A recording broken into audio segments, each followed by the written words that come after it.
Yo, yo, yo, yo, yo. What is going on, family, friends, and fellow enthusiasts? It's your boy Leo here on this Sunday evening. I was trying to wait till my ball game was over. My Cowboys are absolutely getting smashed by the Denver Broncos. Not surprised though. But we are back in Microsoft Flight Simulator 2024 in the Beechcraft Turbine Duke. Absolutely outstanding aircraft this is. Probably the best twin turbine. It is the best twin turbine in the sim thus far. Made from Black Square, which we've come to expect nothing less from those guys. Today's festivities is gonna have us going from Lake Tahoe here. We're gonna be heading east on over to Provo. Then from Provo, we'll head south and east, ending our day in Telluride. That's what we got on the docket for today. First leg is gonna be about 2 hours. Second leg is gonna be about an hour. So it should be a pretty quick stream for you guys this Sunday evening. It's good to see each and every one of you. Says, what's going on, Leo? Just passed my instrument check ride yesterday. Nice, bro. Proud of you. Congratulations. That is what's up, my friend. Good to have you aboard with us this evening. We just filed our flight plan here on VATSIM. We'll see if we can get some coverage up out of here. Looks like Oakland Center is online. I'm not sure if they'll deal with us though. But we'll see. Let me get signed into VATSIM right quick. I'll send him a message versus trying to call and get the clearance and see if he'll handle us out. If not, we may have to depart and try and pick up our clearance in the air.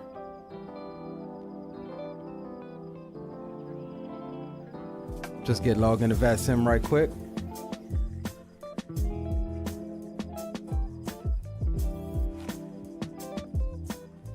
Let's see, our call sign is going to be November 1286 Sierra, and we are a B60 Tango. Roll Turbine Duke is what we are. We'll get connected here.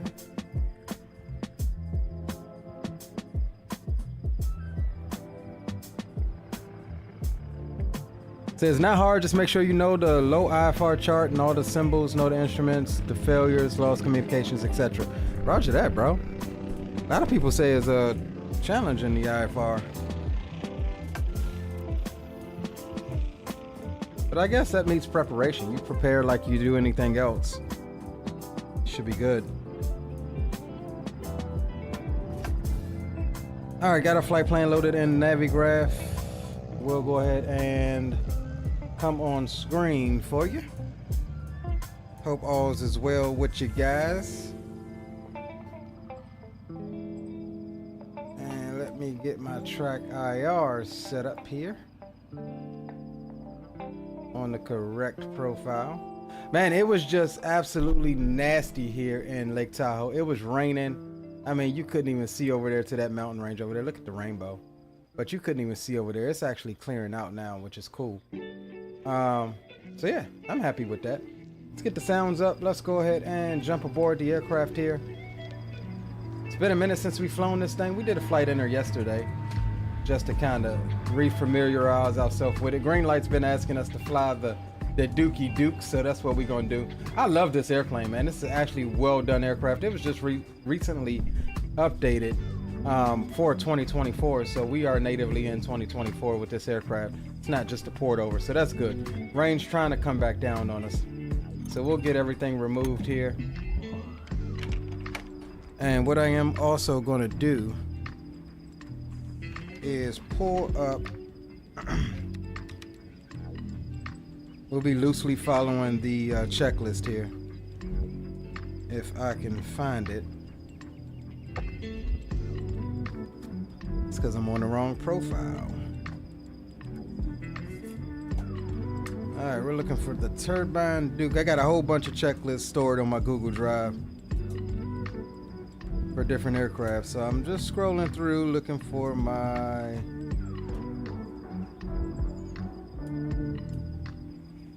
checklist folder.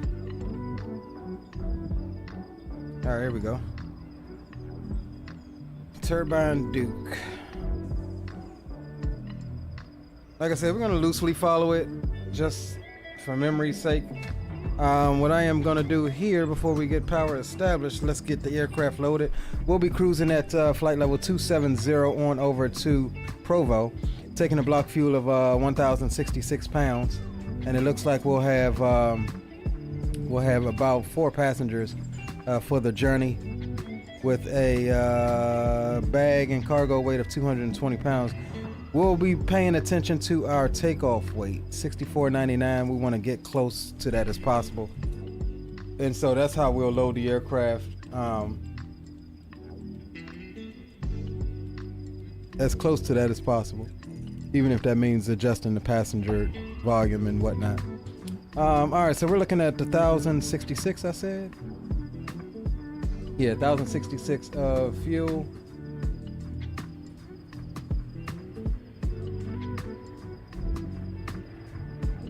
Let's see, that is 1,080. 1,046. We'll bump it up one more time. All right, so that's cool. 1,066, we got 1114. I'll take that. Okay. Okay. Now we're looking at takeoff weight of 64.99. It's got 4 passengers. Where are we at now? 66.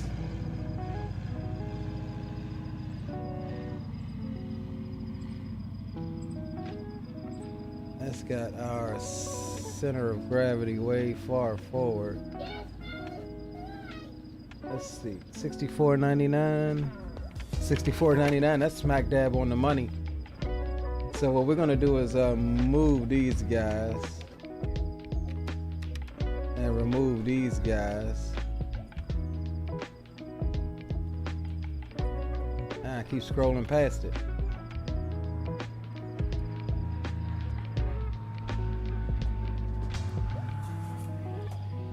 All right, 64.99 gross weight. All right, that's what we need. We got 150 in the front. All right, so I'm happy with that. Empty weight. Hey, we're all good. I'm happy with that. All right, so we'll remove the covers, the pitot covers, the engine, and we'll take the chocks off now as well. Let's just ensure that we have parking brake is set. All right, guys, let's get in it. Let's get in it. Let me message Oakland Center. Damn, I don't know which one to message.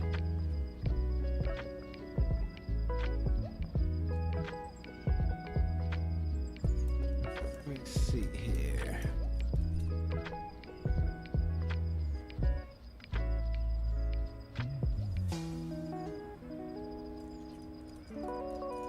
All right, I'll tell you what we're gonna do. We're just gonna get some ground power, and then we'll call them up and try to see.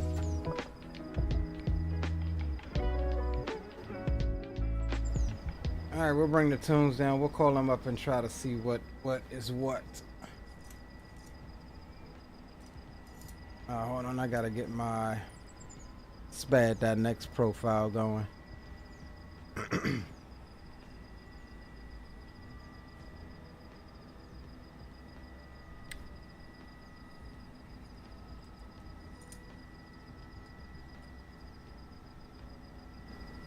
Yeah, I absolutely love this aircraft, man.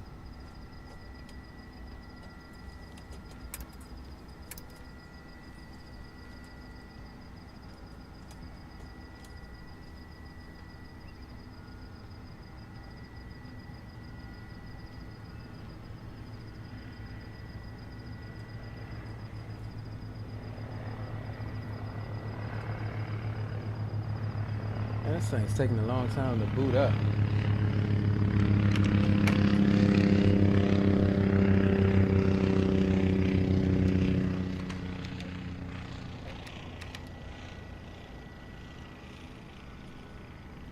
Alright, turbine Duke. Alright, we should be good now. There we go. Alright, let's come down here. We'll go nav lights and come on. We'll get a little bit of panel lights here. What are we looking for? We'll come over here. We'll go both. Master battery can come through to on, main, and we'll get avionics power.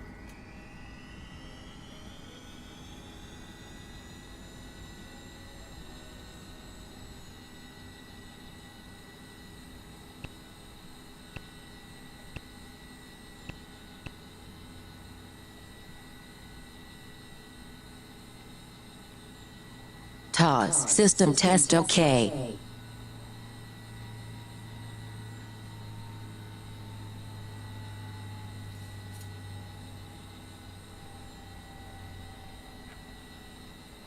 Oh, let me just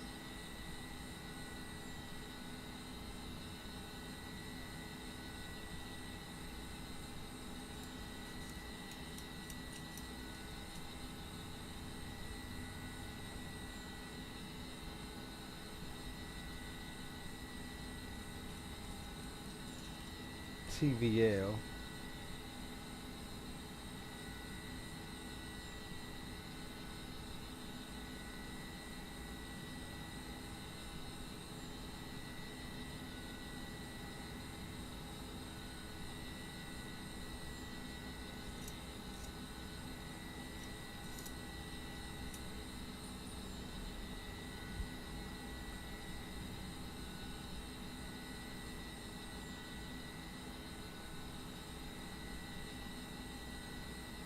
Alright, I just sent her a message just to kind of see, because I'm not too sure. Thinking that I should just depart and pick up my clearance.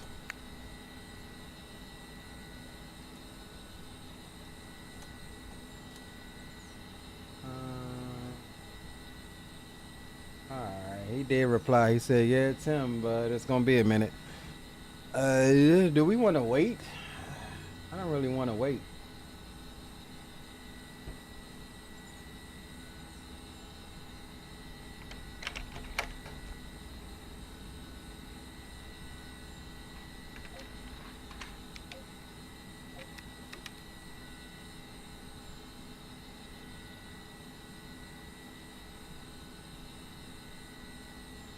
Alright, I just asked him how long he's backed up for. If it's 5 or 10 minutes, then yeah, we can deal with that. If not,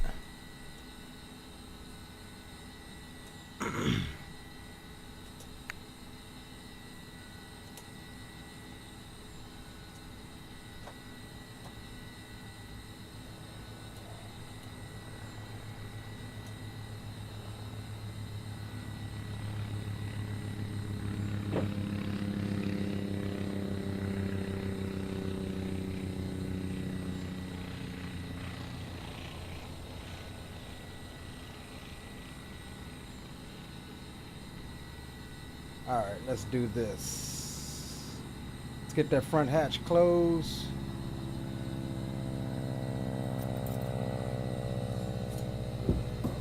My back door closed? No, it's not.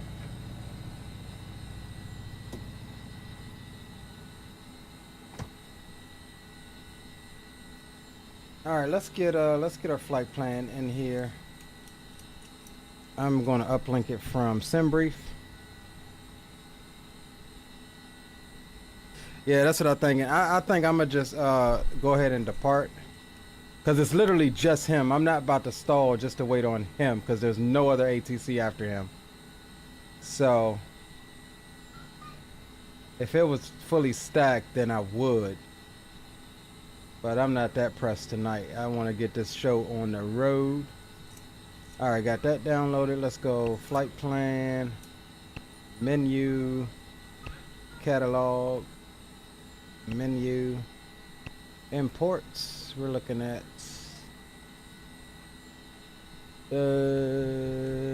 TVL, PVU. We'll activate that. And let me see what else we have here.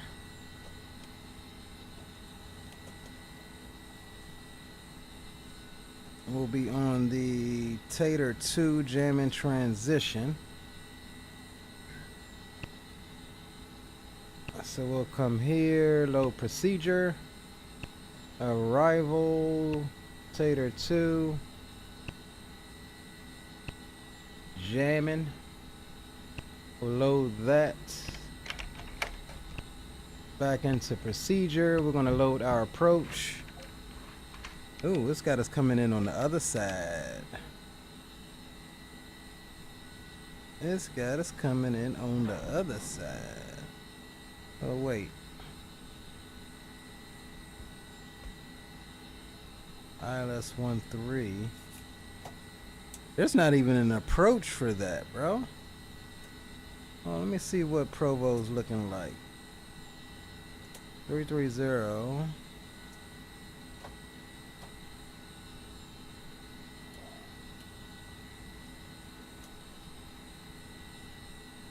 Hold on. Let me change this runway up here.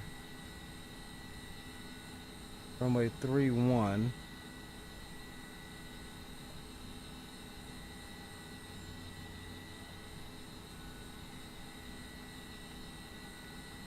There's literally no approach for 3-1.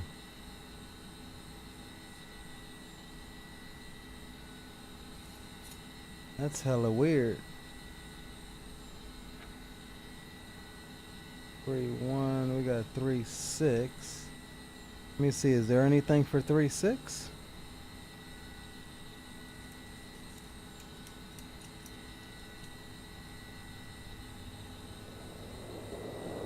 Let's see. No, there's nothing for 3-6 either. Yo, what's up, Spawner? That's weird that we have no approach. Is that normal for this airport?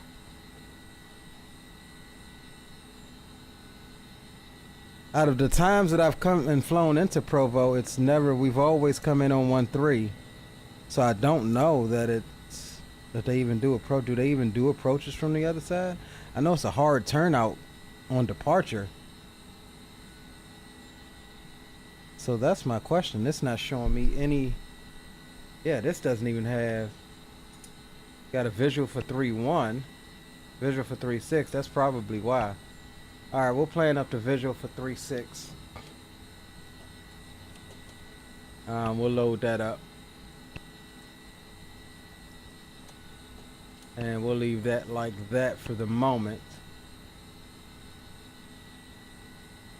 Let me see. Approach. Yeah. Navigraph doesn't have anything for 3-1 or 3-6. That's the craziness about it.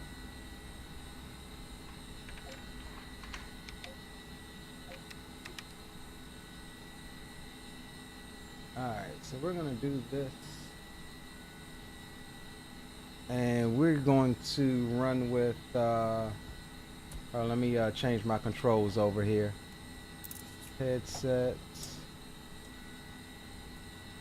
We're gonna run with take it upstairs.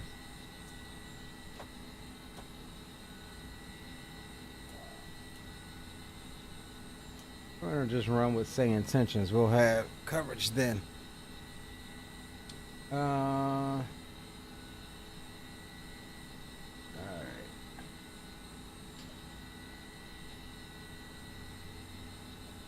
134.3.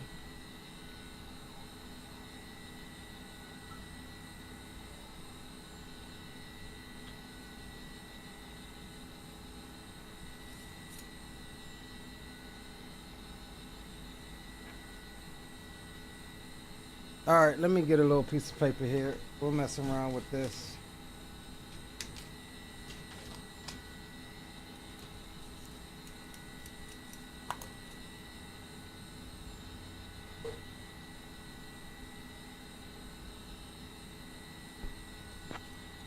And clearance, Beechcraft, November 1286 Sierra on the ground at Lake Tahoe.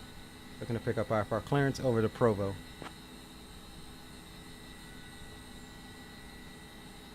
I am working on that clearance. Stand by. Alright, we'll run with say intentions here, get some use out of it. Yo, what's up, Zato? What up, bro? Good to have you on board. FedEx 1286, Lake Tahoe Airport clearance, clear to Disconnect Provo. ground power. Radar vectors Big add west. upload loading up Then in the as filed, Starship. Climb and maintain. Hold on, we gotta restart that. He's got me, my call sign is wrong. Let me redo that.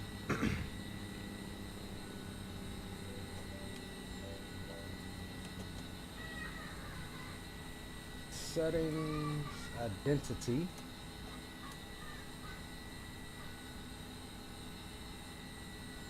It should be picking up my SimBrief call sign.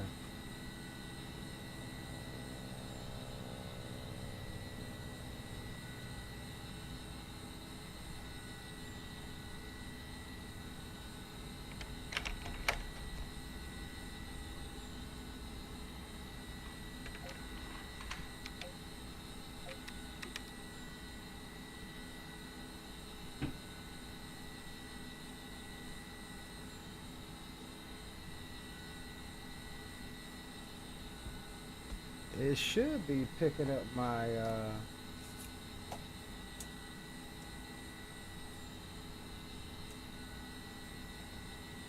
is my SimBrief call sign even in there? Yeah, November 1286.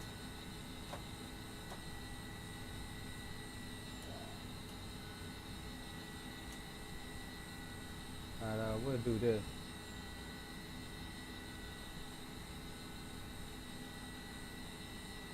Just write it out.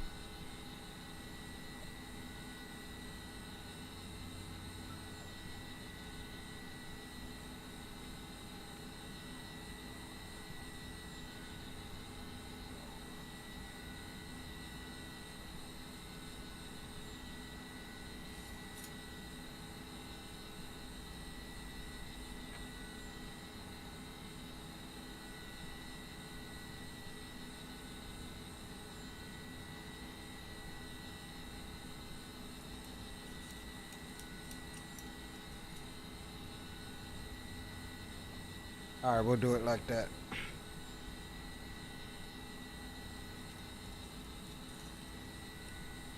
Loading up in the Starship. Roger that, bro. Yeah, I'll log back into VATSIM once we get out of Oakland's space. He said it was going to be a minute for him. I ain't about to wait.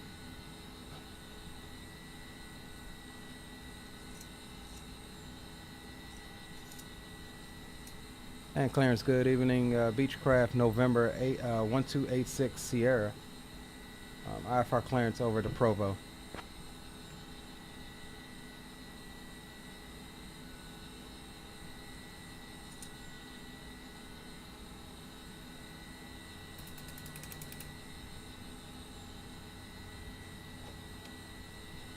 Oh, I'm on the wrong damn frequency.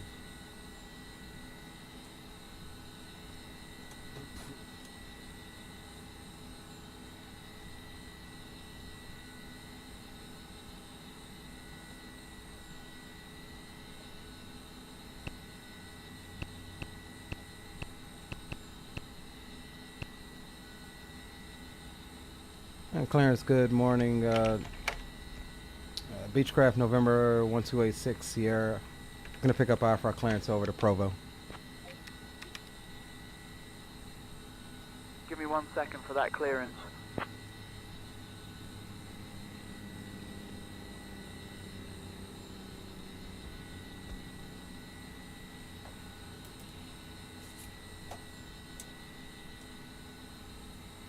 November 1286 Sierra, Lake Tahoe Airport clearance, cleared to Provo. Radar vectors ADWAT. Then as filed, climb and maintain 10,000. Expect flight level 27010 minutes after departure. Departure on 127.905 squawk 2245. Expect runway 18. Released for departure. Clearance void if not off by 0016 Zulu. Time now 1001. All right, cleared to Provo via radar vectors, add watt, then filed, then that's filed. Climb, maintain 10,000. Expect 270, flight level 270, 10 minutes after departure. Departure is on 127.905, squawking 2245. November 8, 1286, Sierra. One-way 18, I forgot. 86 Sierra, read back correct. Alright, so let's come back in here right quick and we'll go flight plan. Let's see, do we have any type of departure procedures? No. I don't think they have any. Nope, that's it. So we don't need anything there. We're doing a runway 18. That's not even selectable. Alright, cool. Let's go ahead and get this baby started, guys, and let's get out of here. Back door is closed. We'll come on down. We'll get beacon light can come through the on. That is fine. We're going up to 10,000, so we'll set that there in the altitude. Anything else we got? I'll set our pressurization here to 27, which is already set there. We'll leave you off for now. And because I know it's gonna get cold, we'll pull you out and pull you out just a wee bit. Let me get the altimeter here.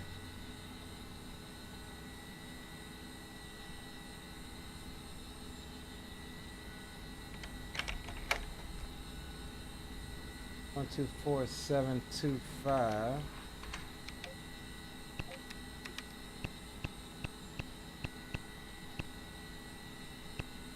RT, Automated Surface Observation. 2253 Zulu. Wind 185 at 15 gusting 36. Visibility 7. Is in the house. Sky conditions. Yeah, I'm probably gonna get the Baron. I'm not really a fan of the Bonanza. Dew point 4. Altimeter 3000. Density altitude 6800 feet. Lake Tahoe Airport, Automated Surface Observation. 2253 Zulu. Wind 185 at 15 gusting 36. Visibility 7. Sky conditions, broken at 2200 feet. Temperature 8. Dew point 4. Altimeter 3000. Density altitude 6800 feet. 6,800 feet on the density altitude.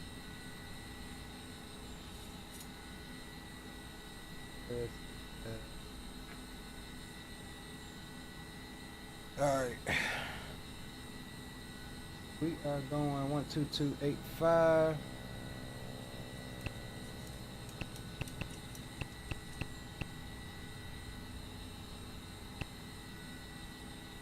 And we are going to squawk 2245. Alright guys, let's get started and up and out of here. We got a little flight ahead of us. Alright, let me just skim through this before start. Those fuel quantities check. Ignition can come on. Oh wait, I'll do that in a second. Ignition. Fire test performed. Power levers, condition.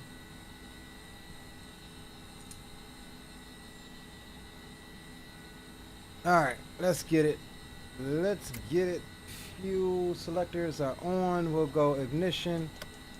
On. We'll go condition levers or prop levers. Pull forward. And we'll start up number 2 first.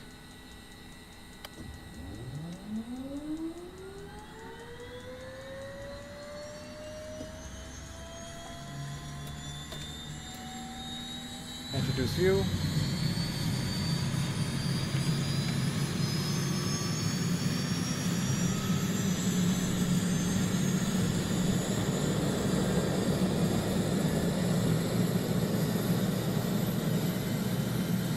There's 50% NG.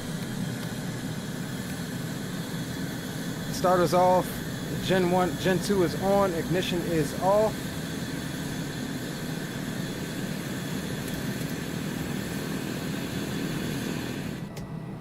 Number 2 is rolling. We'll come on to the ignition. Number 1. Go starter number 1. Looking for 16% NG here.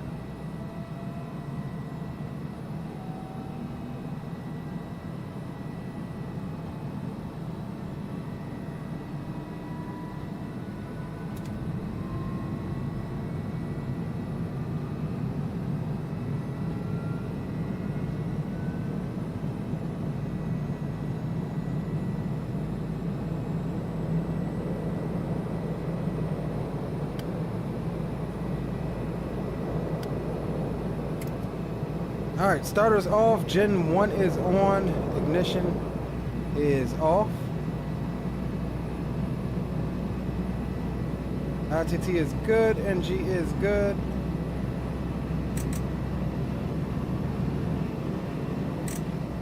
Come out of beta range.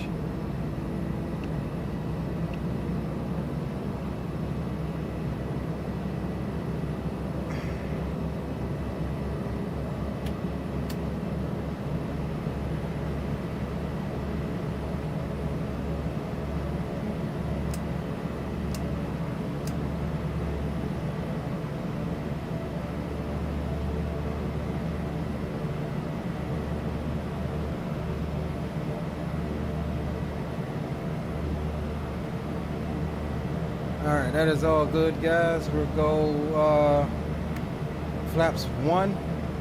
We'll set our trim, bump it up a couple notches there. We'll go pitch trim on. That is to power our autopilot. Panel lights are on.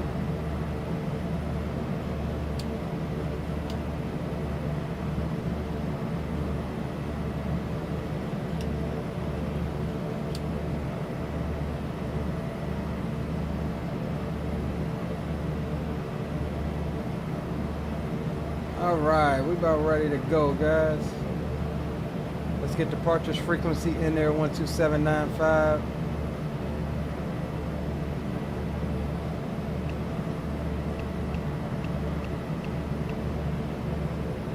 Got that in standby. We're good there. We're on altitude reporting.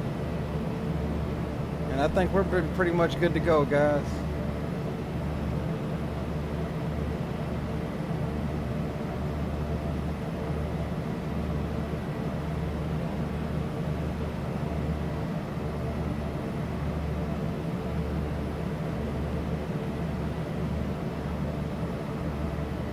Alright, we're gonna taxi out to runway 18, which is the way we're facing.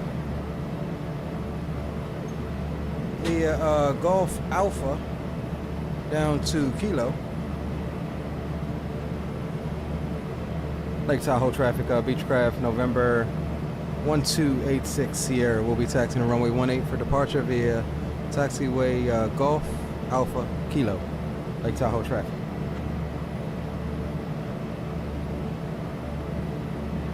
All right, we're all good to go, guys.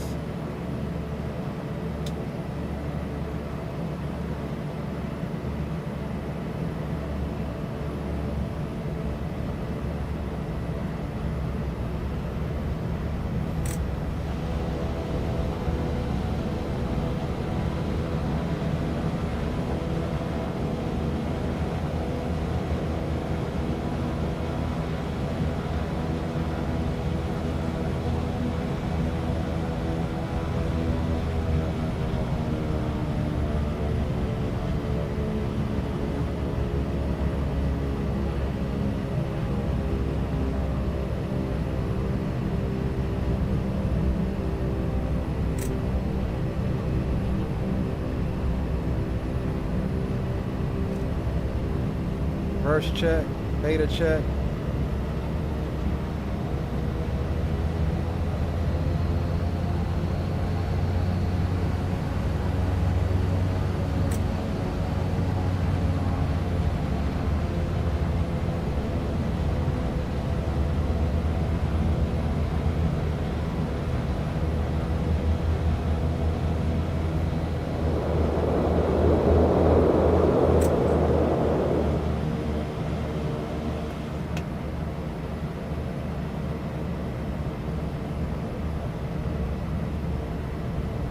Got a chip detect light. That ain't good. We need to look in this, what's the name, and see what's going on.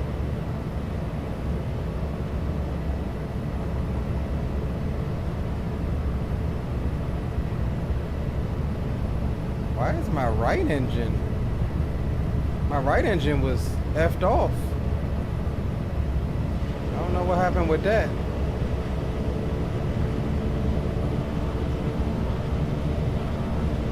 But we here. I didn't get any of them yet, Robin.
Thought I had my taxi light on.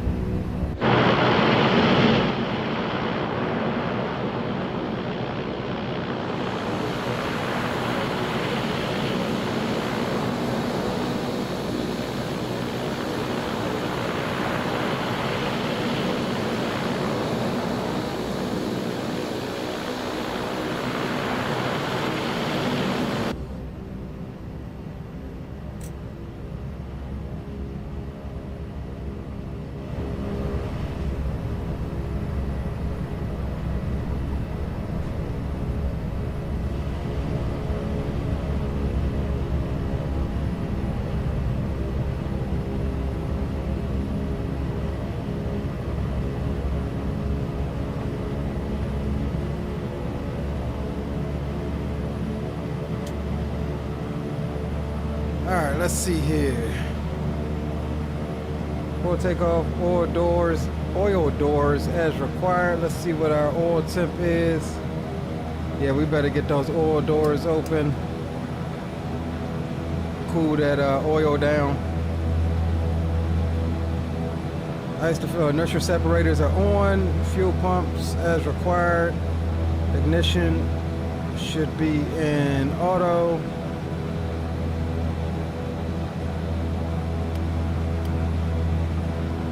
Ignition's in auto. Pitot heater's on. De-ice as required. Pitch trim is set and on. Flaps as required. Cabin mode. This needs to come off for departure. Pressurization is set. Autopilot mode and altitude is set. Flight director is good. HSI source as required. VLOC GPS selector is on GPS. Altimeter is set. Local 3000. Prop levers are full forward. Elevator trim is set for takeoff. Fuel selectors are on. And that is our before takeoff checklist. And let me just get you on climb profile here. We'll be climbing out 2,190 RPM. And we're looking for about 120 knots on that. All right, final approach is clear, and down the runway is clear as well.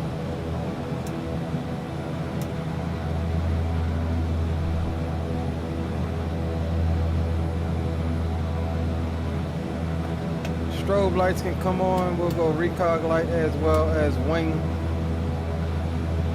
That's all good. All right, let's go, guys.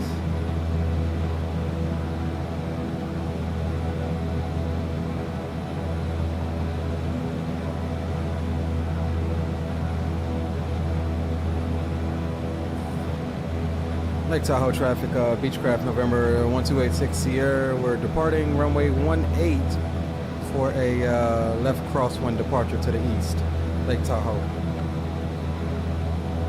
All right, let's go, guys.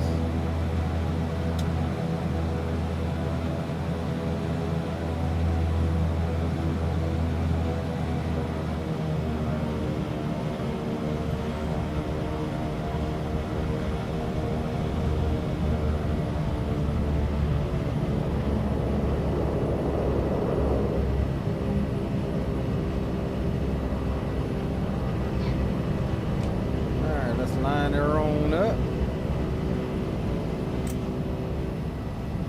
Overshot that line up a little bit.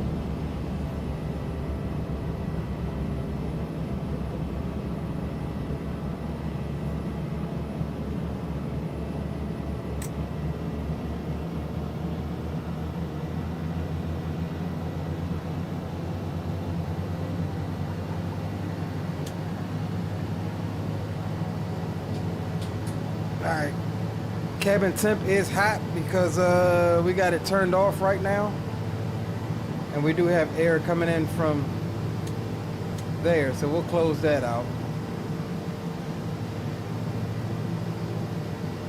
We'll set runway heading here.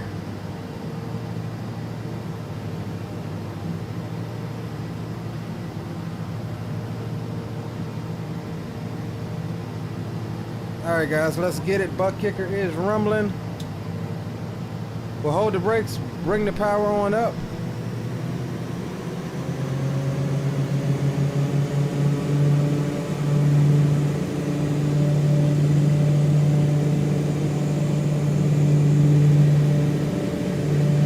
And we're watching that torque, that we don't over torque the engines.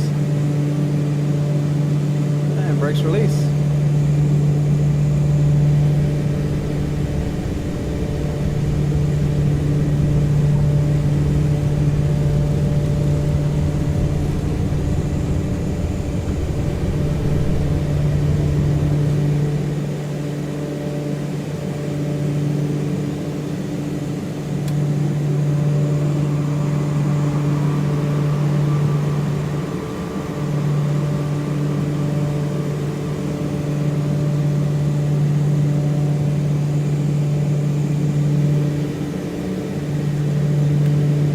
Flaps up.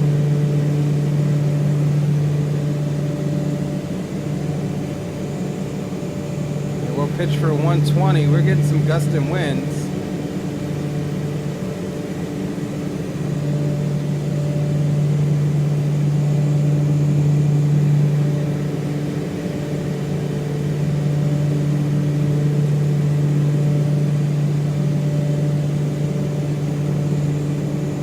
Tahoe traffic, November 1286 Sierra is left crosswind, runway 18, departing now to the east. Final call, Lake Tahoe.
All right, let's get on over to departure. And departure of Beechcraft November 1286 Sierra is off of Lake Tahoe 1800.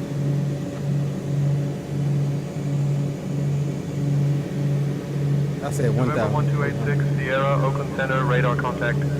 Climb and maintain flight level 270, turn right heading 070, vectors to ADWAT, then as filed. Up to flight level 270, right turn, direct for vectors to ADWAT, then as filed. November 1286 Sierra. So we're already direct to ADWAT, so we're good there.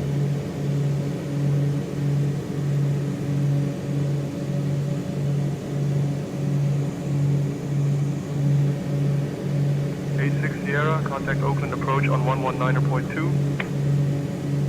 119.2, 86 Lima Sierra.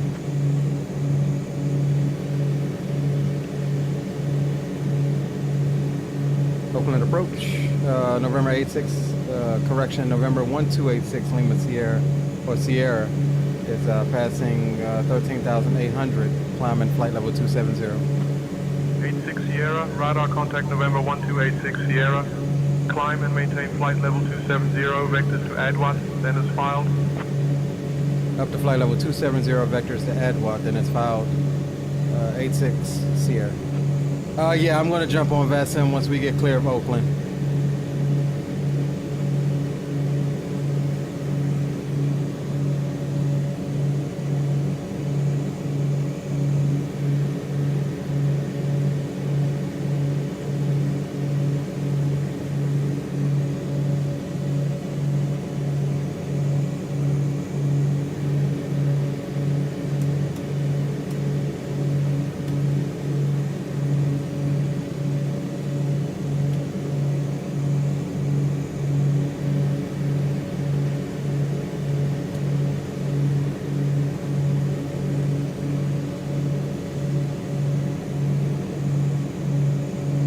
Alright, get that cabin temperature back up.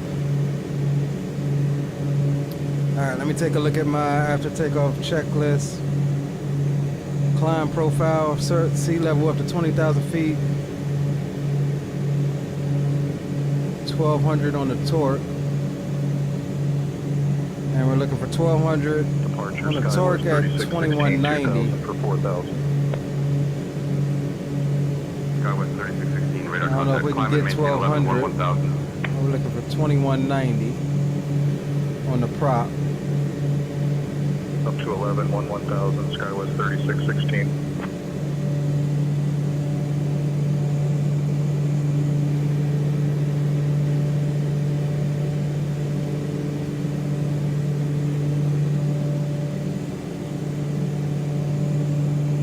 Alright, so that's where we're looking at 2190 on the prop.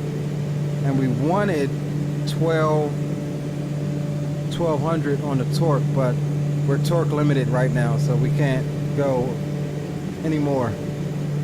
But that's what we got. Coming up to transition here.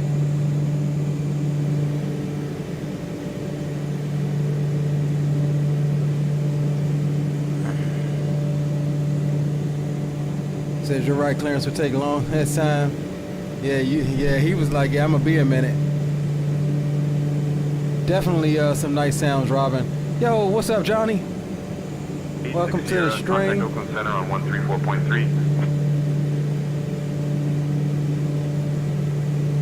134.3 Beach 86 Sierra.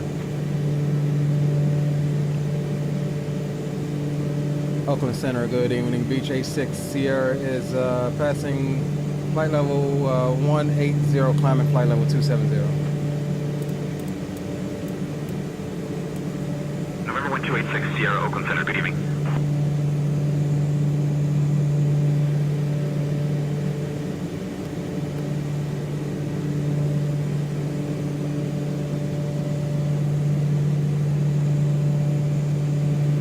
Alright, engine oil is cool. We can close those oil doors. We can close the inertial separators as well.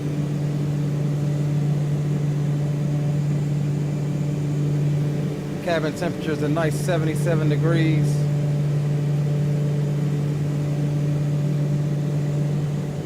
And we'll try to keep that somewhere in that neighborhood.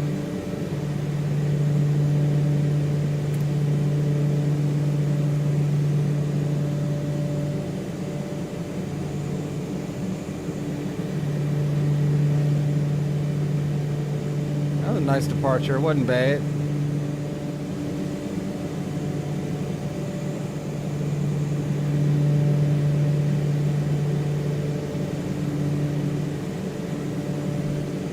Getting ITT limited now, 20,000. Yeah, I believe we close. Let's see. Yeah, we're close. We're at 780 right now.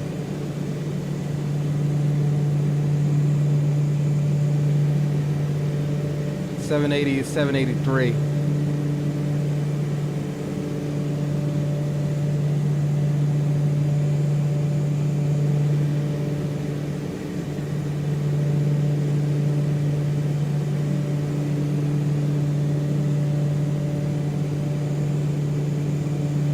We should be good though.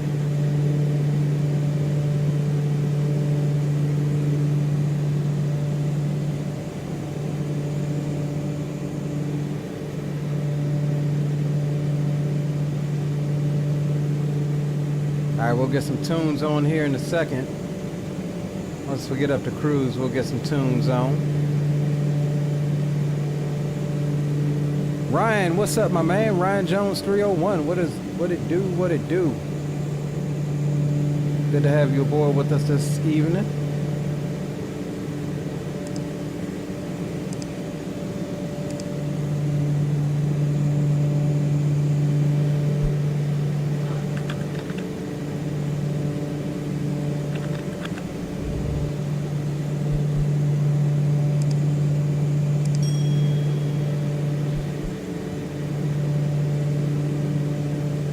Yeah, once we level off, we'll pick up that speed. I think we'll get 350 knots or so across the ground. I mean, we're making 302 right now. I think we can get something going once we get up here.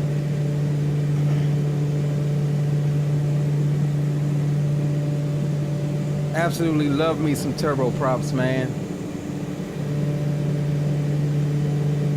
Nothing is better than the hum of a PT6. Gotta love it.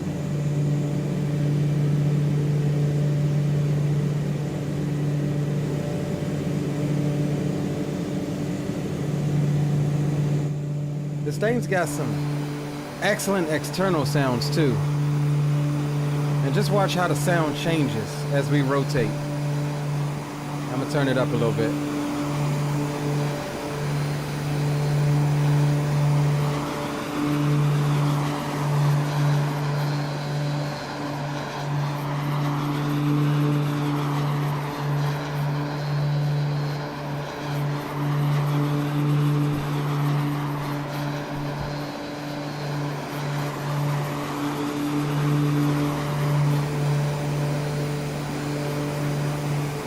Absolutely lovely sounds. Look at that thing. Look at that thing.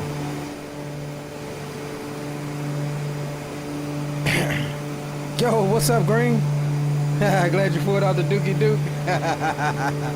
I knew you would like it. I was like, man, let me get this Duke going, bro. What RPM are you set right now? Let's see. We're at 940. We're torque limited right now. Yeah, we're torque limited. We're not ITT limited. ITT is fine. It's actually dropping. But we're definitely torque limited right now. And we're maxed out as far as the throttles go. We're at 930, 940.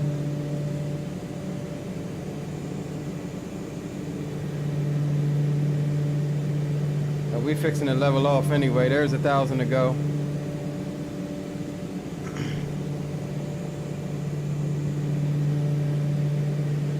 Yeah, absolutely. Courtesy of Boris on the sounds.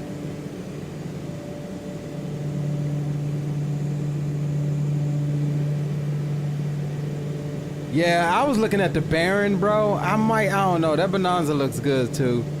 I may end up getting both of them.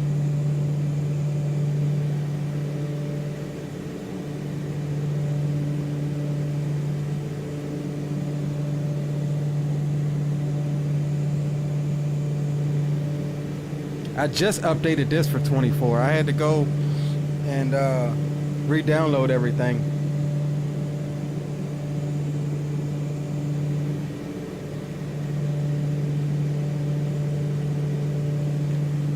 All right, there's flight level 27. We'll let the speed pick up and then we'll set cruise power here. I'm betting we're gonna get, oh, we are at 340 knots across the ground right now. We still got something to grab. Yeah, I think we're gonna be cruising nicely here in a minute, gentlemen. Look at that ground speed, 350.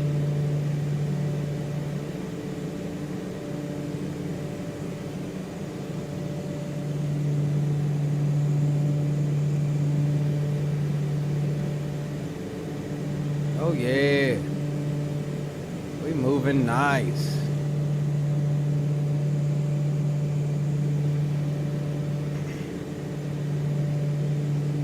Duke is a blast, absolutely, bro. Love this little thing.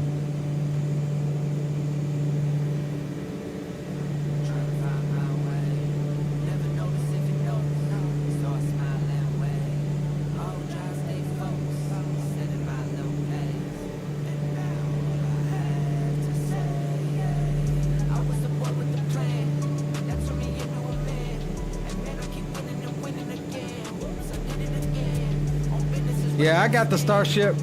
I flew it maybe 3 times, bro. I got a lot to learn on that thing, bro. That is probably the most complicated turboprop in the sim thus far. And I don't mean study level, like, it is study level. I mean, the same people that made this made that. It is definitely study level, but what I'm saying is that airplane is far more complicated. You know, it's older tech, it's far more complicated than, you know, Black Square's other turboprops. Like, I struggled my way through those 3 flights, bro. Like, I was pausing and reading and pausing and watching a YouTube video and pausing, and it was crazy. Zato, I knew you had the hang of it. You had the hang of it the day it dropped. That's what I'm saying, Johnny, the avionics, bro. What's up, Rock? What is going on with you boys tonight? Big Star 722, contact NorCal approach on 119.2. Let's see where we at, because once we get clear of Over to NorCal approach Oakland Center, we're going to log in so we can link up with Zato. 722. We still got a little bit of ways. About another 10-15 minutes.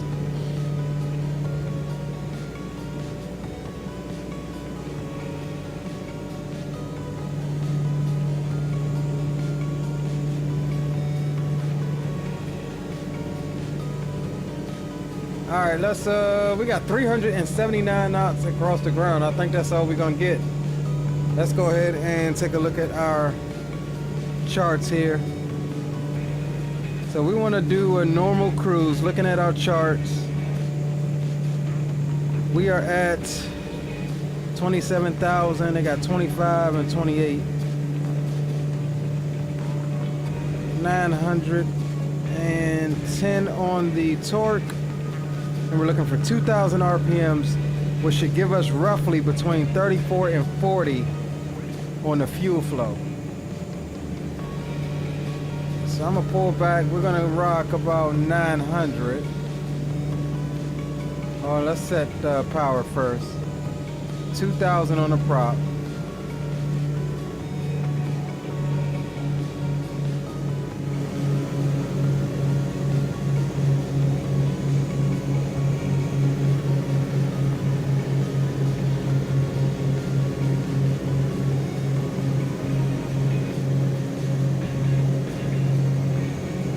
All right, 2,000 on both props. Pull the right engine back just a little bit. We'll keep it at 900 on the torque.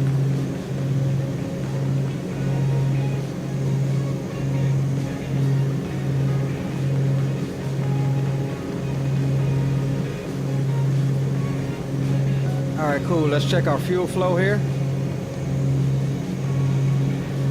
Fuel flow 36.9, not bad. So we said between 34 and 40 is what we were looking for on the fuel flow. So we got our cruise power set and we're making 377 knots across the ground. I'll take it.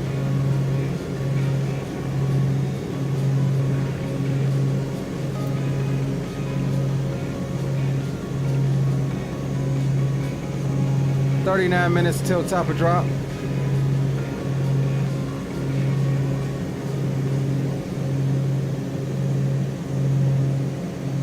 So we're here for a little bit with you boys.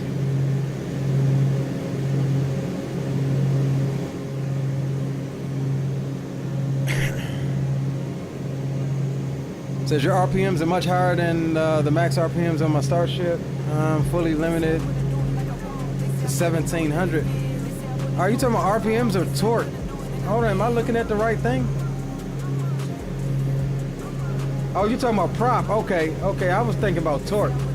Yeah, okay, 1700. That makes sense. On the prop RPMs, okay. Yeah, we're at 2,000, bro. 2,000. What you got as far as torque?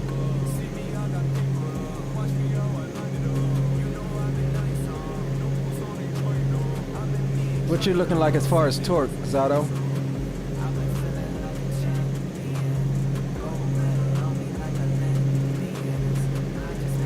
Well, you were right. RPM, prop RPMs. I mean, it is RPMs. I don't know, for some reason it was on me. I was thinking about the torque. 65%.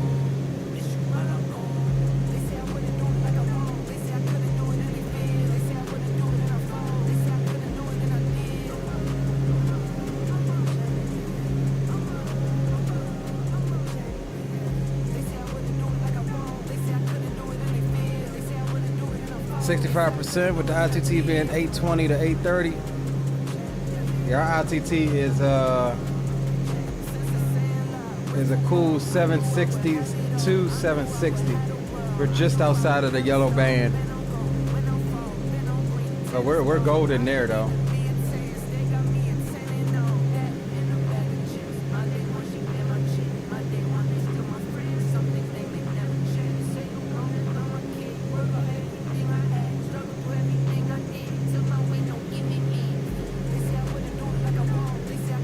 Got that temp dialed in pretty nice. 71 degrees.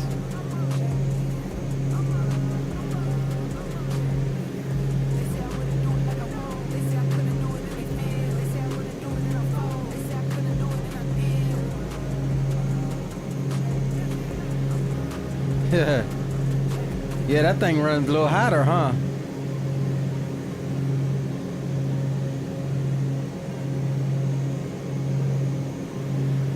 See where we at as far as. All right, we're almost outside of his airspace.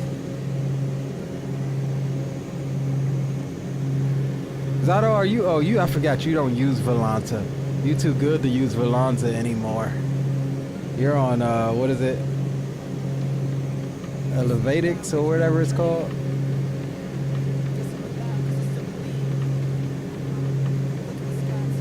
She runs hot and looks hot. I don't know, bro. I don't want nothing that's referred to as a she. I don't want nothing that runs hot as a she. Shoot.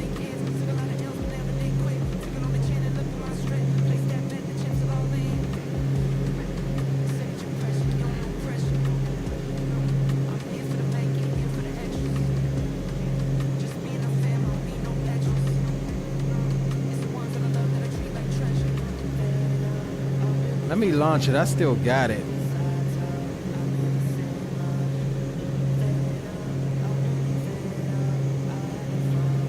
Oh, it's got an update. It's downloading.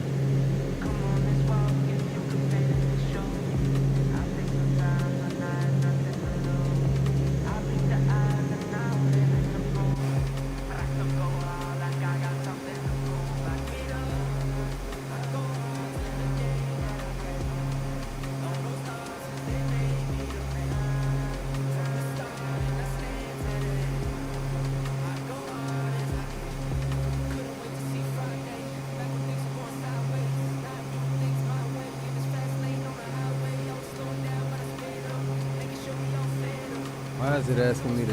Oh, okay.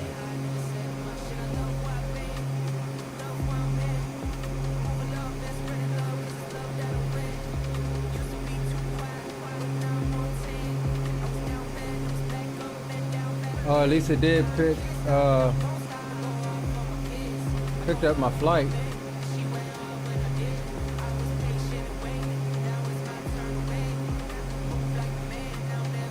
I don't see myself. Oh, here we go. Okay, there we go. I only launched it so I can see where you was at, Zato. I see you back there.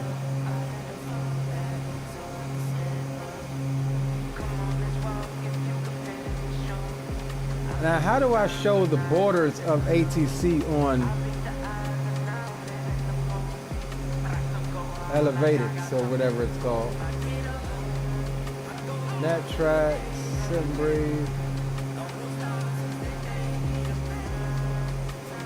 Ah, here we go, VetSim.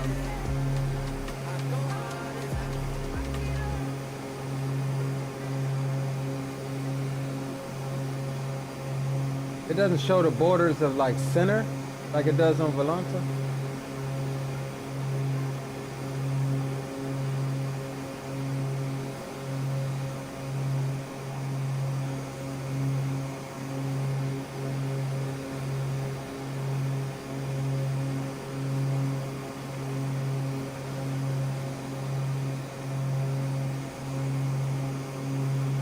November 1286, Sierra, Oakland Center. Contact Salt Lake Center on 132.45. 132.45, November 1286 Sierra. Salt Lake City Center, Beechcraft, November 1286 Sierra, flight level 270.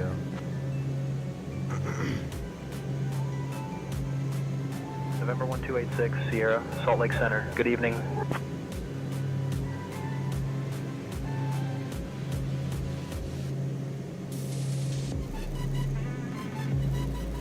Yeah, I got all of those on. I can see tower, ground, approach, all of that. Oh, I see it now. Okay. The borders somehow is blending in with the map that I have. How do I change the map type? So dark mode, there we go. Okay, yeah, we just about to cross out of Oakland Center.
Even has built-in autosave feature.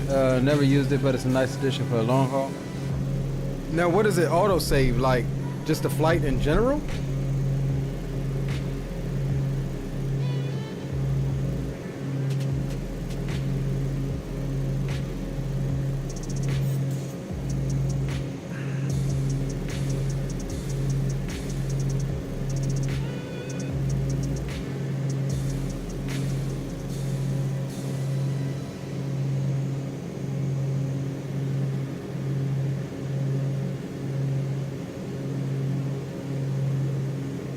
Yeah, I do. Zato, I ain't gonna hold you. I really do like the app. My issue is, it's just that everybody I know still uses Volanta. So that's my main reason really for staying over there. Now, I did do a couple of double trackings a couple months ago, like where I would launch both of them. Which I may start doing that again. I mean, it does appear to be a lot of yellow on this map. Like a lot of people using it. Which is cool.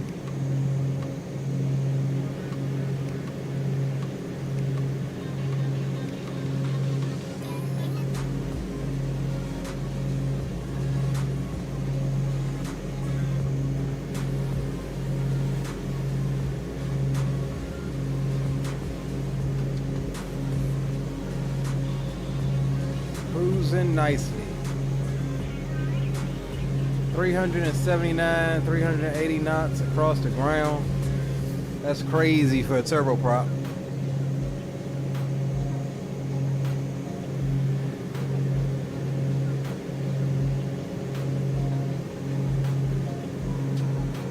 I may take the time backwards a little bit for the next leg.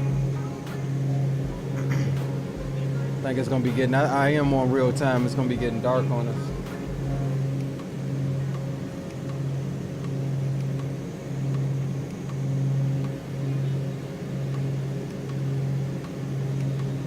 Provo is reporting a solid overcast at 10,000 feet. Arriving, departing runway 3136. Winds 320 at 12, visibility 10.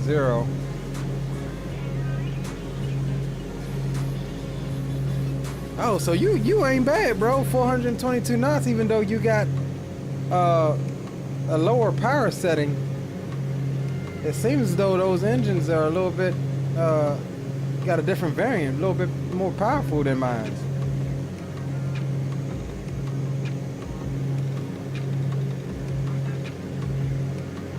Because if you're making more speed, well, are you running real world weather too?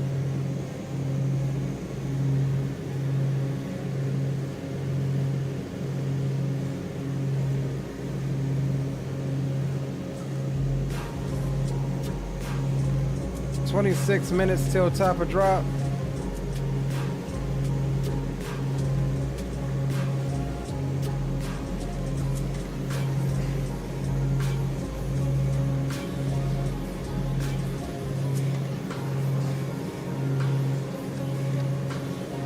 Yeah, that's probably what it is, a different variant, yep. They got so many variants of this PT6.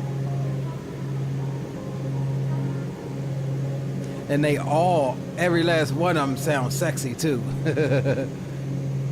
Love me a PT6, bro.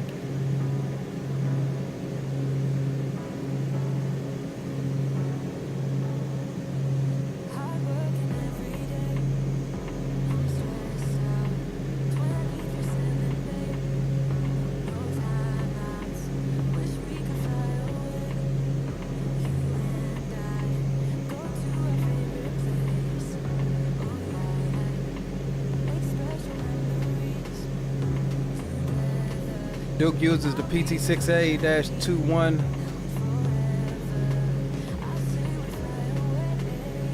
Say you and Zato's cruise speed is faster than the Citation Mustang Eclipse 550. I know, right? That's what I'm saying. Some of these PT6s, bro, is like faster than some of them jets, dog.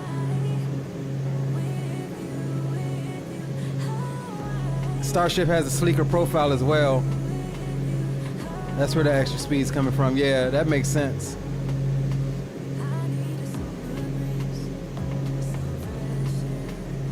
Yeah, the PT6s are definitely robust.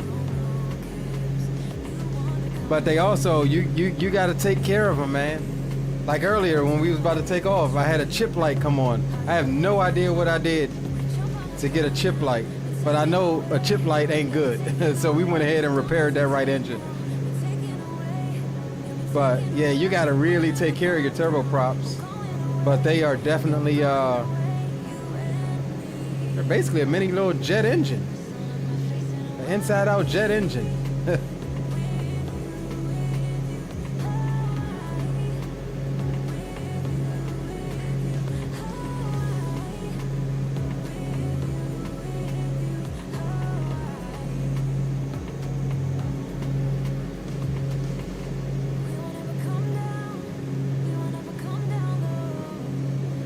All right, let's see, Zato, did you exit out of?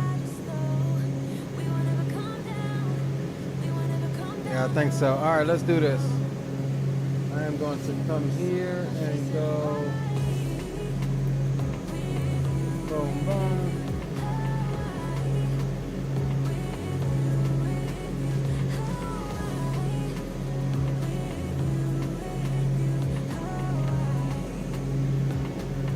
Alright, Zato, I'm about to log back into VATSIM.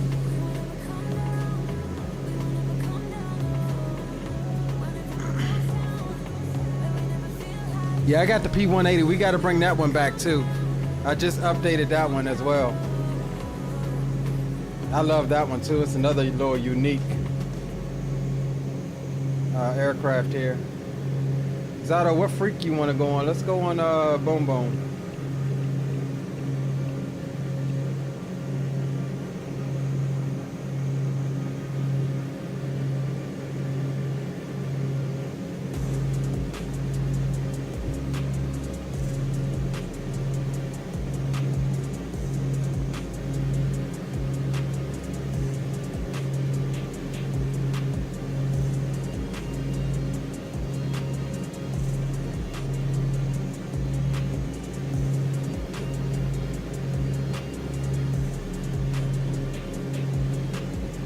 Boom boom Comcast. Hold on, Zato. I'm fighting with this V pilot. It never lets me set my push the talk button.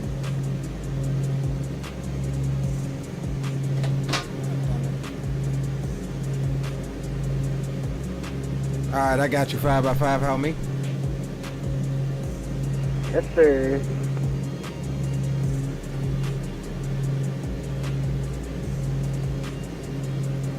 Shoot, you may be liable to pull up next to me here in a minute. Oh, what is this? Yeah, it looks like that. Yeah, if I keep up the speed, I might be able to pull up alongside, yeah. Roger that. You taking the 3-1 into Provo? Stand by. I think I want to say I have 3.6. Oh, I got something on that button. Let me. I gotta change that. Let me see. Okay, Roger. What do we got? Yeah, I got the visual for 3.6 playing right now. All right, copy that. I'll swap over to the regular 2.6.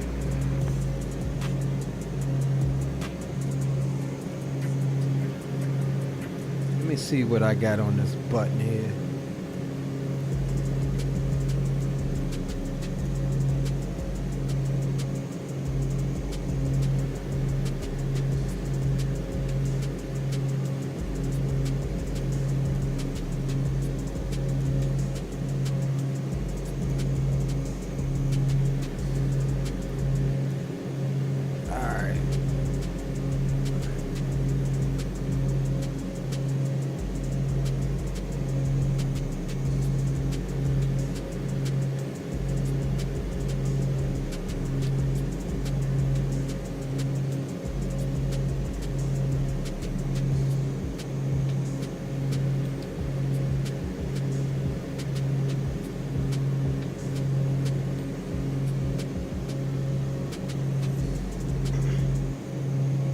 So yeah, we'll probably skip and go back some time to depart in a day so we get a nice beautiful arrival into Telluride.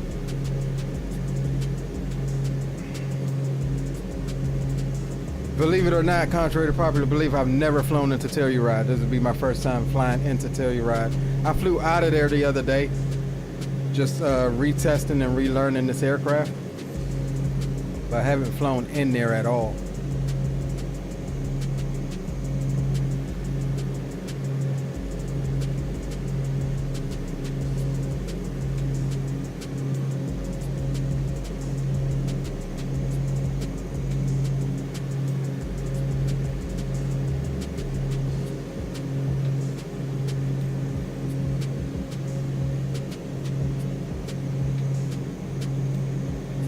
Ain't flown in there at all.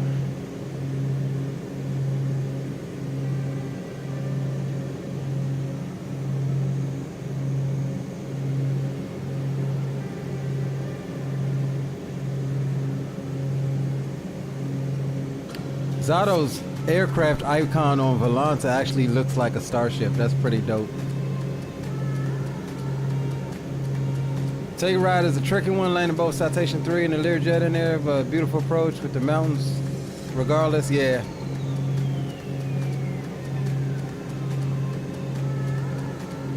Yeah, never flown that approach, so we're gonna see how we get on with it.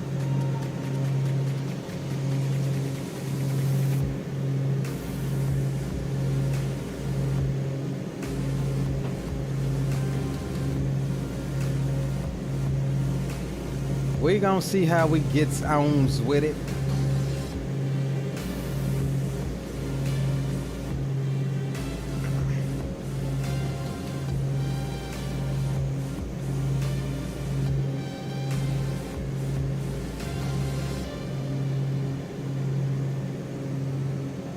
Hey, this little thing got a little bit of wing flex. Look at the wing and the engine rocking. I know the airplane is rolling a little bit, but there's some extra little wing flex in it. I never noticed that before. Let me find out.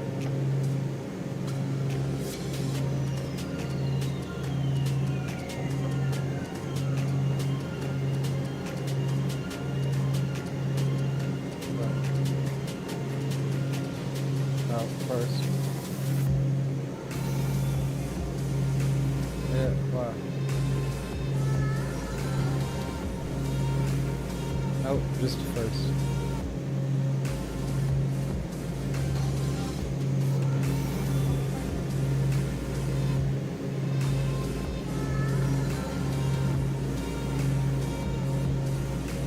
All right, 16.5 minutes till top of drop.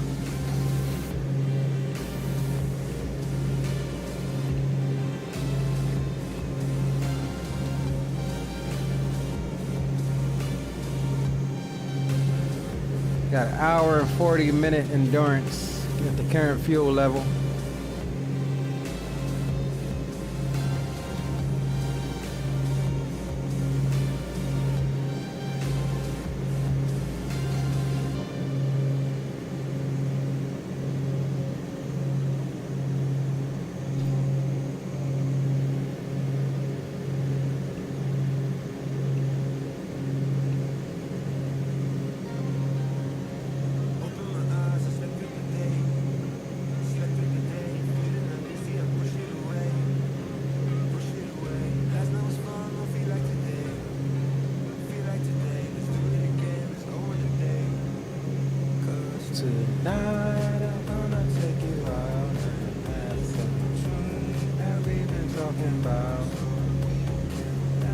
Beautiful, beautiful, beautiful skies.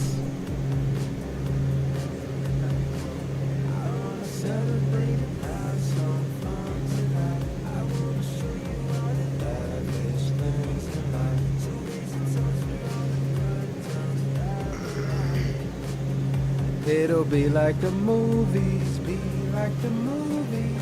Rich people dreaming, rich people dreaming.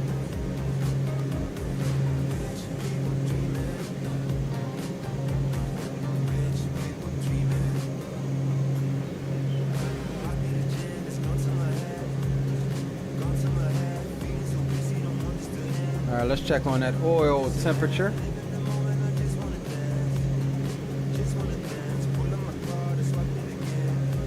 Hey, we're good. We're below 150.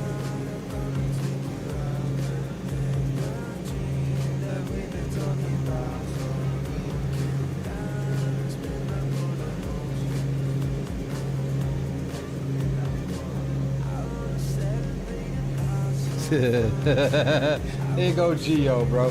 What's up, Hoss? What's up with you, bro?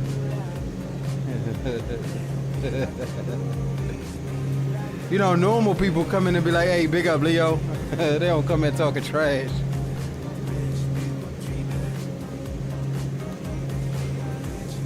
It would be you, though.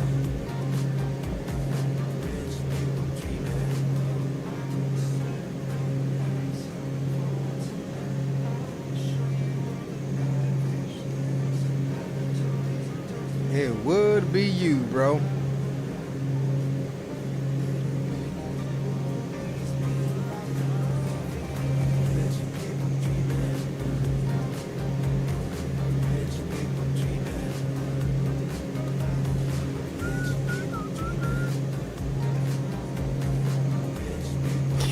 Don't laugh at him, D-Champ.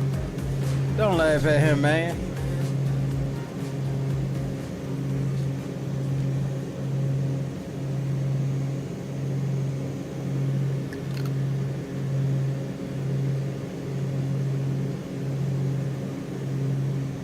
Getting a little bit of turbulence over these mountains here.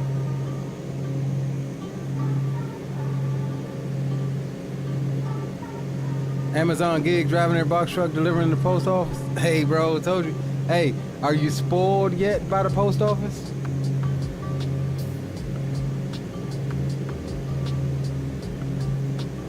Yeah, that's their holiday thing. They got a contract with Amazon. Amazon, instead of using a lot of their own stuff, they get the post office to help them out on the delivery side. Or the distribution side, rather. Like we've got, at my post office, we've got several dedicated drops of Amazon stuff that I pick up.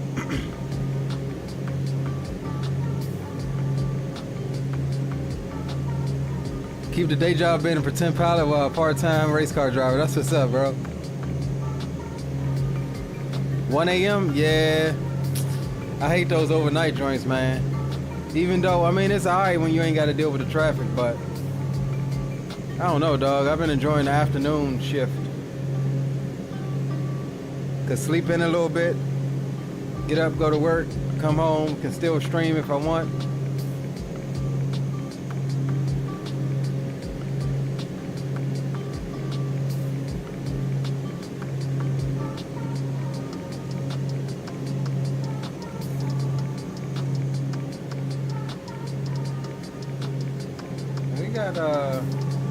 We do still have our ice light on out there on the left wing.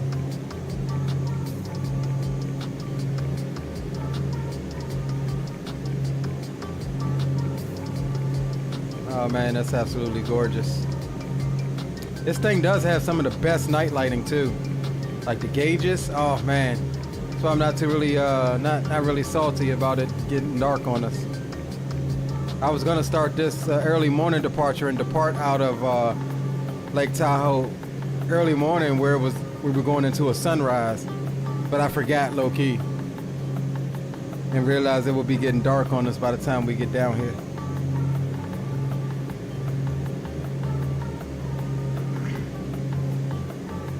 All right, 10.5 minutes till top of drop. We'll be going down to 11,000 initially, and then we're gonna kind of wing this approach. I have zero charts as far as this visual from Navigraph, but I know the what's the name has information on the GTN. So I plan on hitting Tater at 11,000, and then we'll enter a left downwind for runway 36, I think it was 31. Runway 31. I think I got 31 planned. Do I got 31 or 36?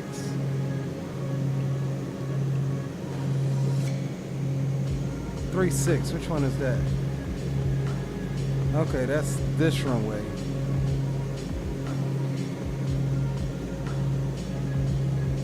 I guess we can stay on 36. That's a shorter runway.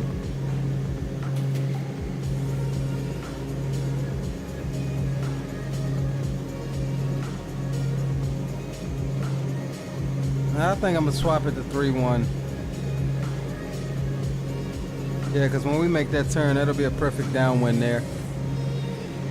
Hey Zato, I thought I had 3-1 planned. I actually have 3-6, but I'm gonna swap to 3-1. That'll be a decent downwind from Tater, and it's already it's the longest runway. Yeah, I was actually thinking the same thing too.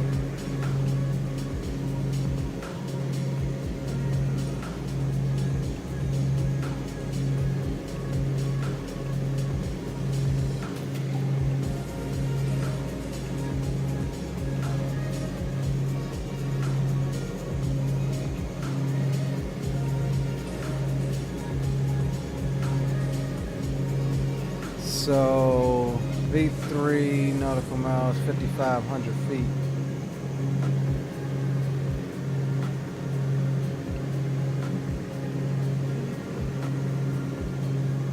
That man.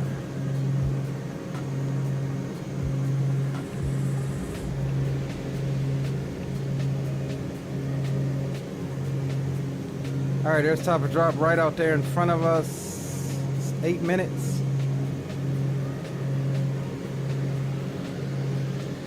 Get that cockpit lighting starting to come in. Love the gauge lighting in this thing. We got floodlights too, but we got those turned out right now. Got choice of red, which is pretty nice. Alright, I just passed top and drop. I'm gonna begin the descent here, Leo. Alright, roger that. We still got about 7.5 minutes till our top of drop. Copy that.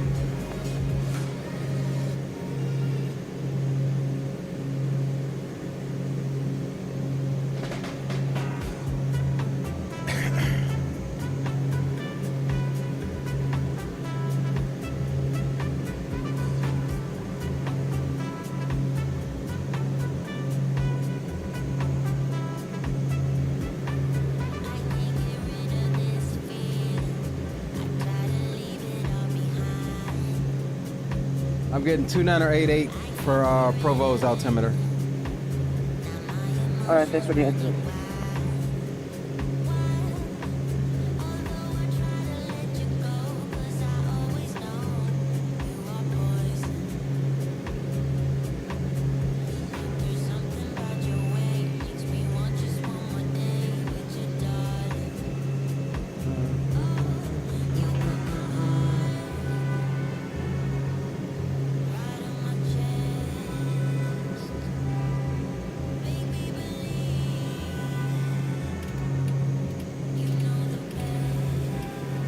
All right, we got 11,000 set.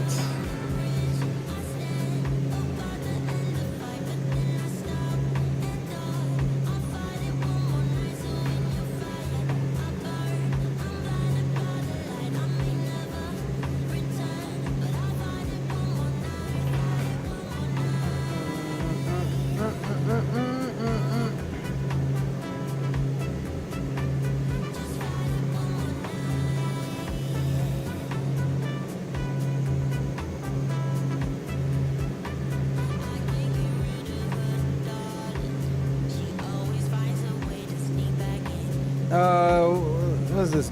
Daddy's Tra something? It's such a gorgeous instrument panel, black square, drops absolute gems. 100% agree with you, bro. Tried their Starship yet? Yes, I have it. I've done like 3 flights in the thing. It is, it is complicated, man. It is complicated. Appreciate the subscription, though, my friend. Welcome to the Leo 6 family.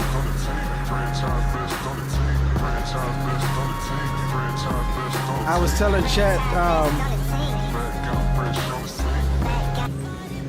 chat not that long ago that I did 3 flights in the Starship, and each flight I was watching YouTube videos, reading the manual. Like I had to keep pausing the sim to watch a part in the YouTube video to figure out how to do what I was trying to do. Like, it is complicated, and I haven't flown it in a while, so I'm gonna have to go back through that process again, which is why I haven't streamed it. I picked it up on discount back in June at FS Expo, and Yeah, like I said, I managed to do like 3 flights in it. I love the aircraft. It looks really good. But it's just it's probably the largest learning curve of an aircraft that I've ever had,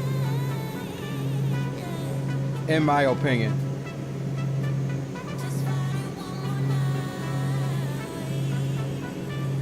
But Zato Flies is back behind us. He's flying it right now.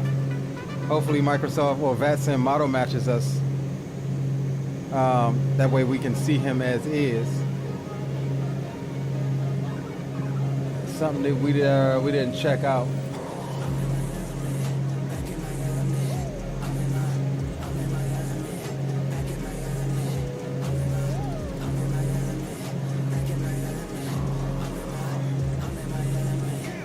All right, 3.5 minutes till top of drop.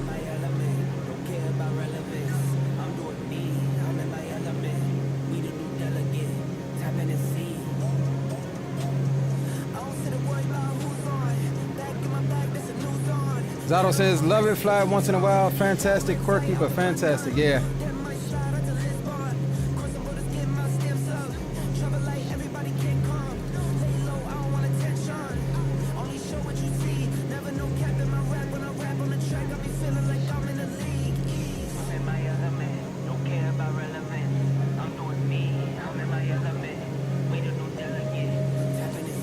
I'm in my element. Back in my element.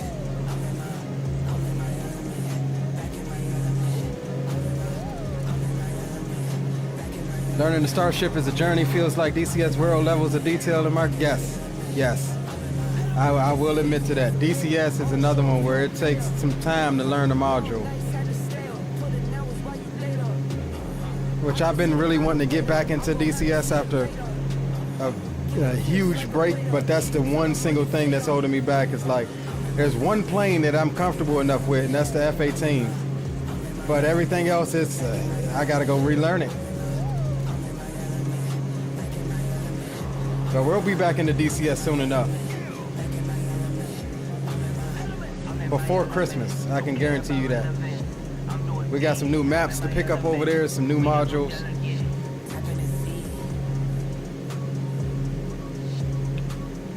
I really lost interest in DCS with that whole F-15 debacle.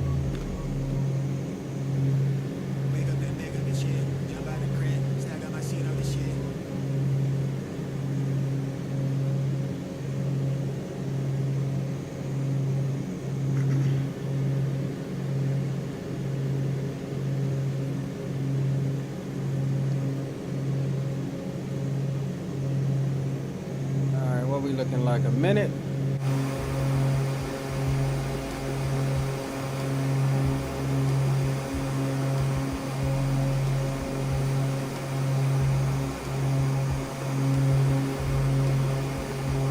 Vertical track.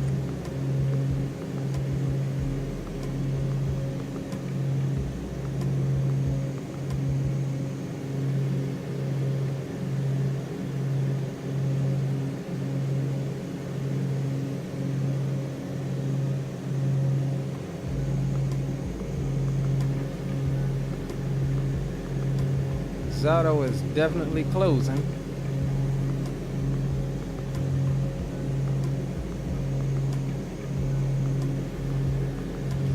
Yeah, it definitely was something, bro. I didn't never get a refund for it because I really do like the aircraft. You know, I was kind of just hoping that it fizzled out and settled down. It still doesn't seem like the F-15 will ever be finished, though, at this point. All right, let's go over to ATT mode, and we're going to start our descent here. And we need roughly 1,800 foot a minute. And let's pull the power so we don't pull some power as we head down the hill. Here's 1,500 foot a minute. We gotta watch that torque as we come on down. Torque will rise.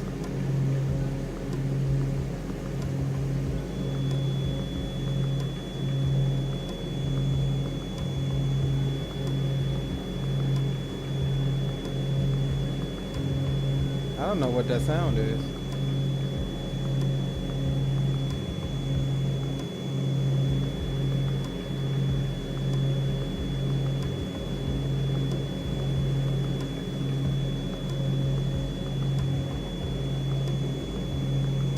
ITT is good, NG is good, prop is good.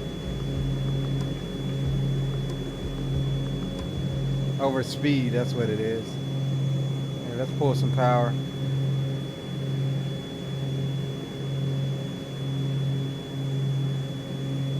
That's what it was, over speed.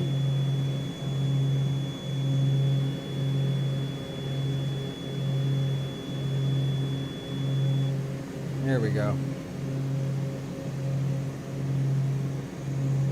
All right, we're trying to keep our speed up on this descent here.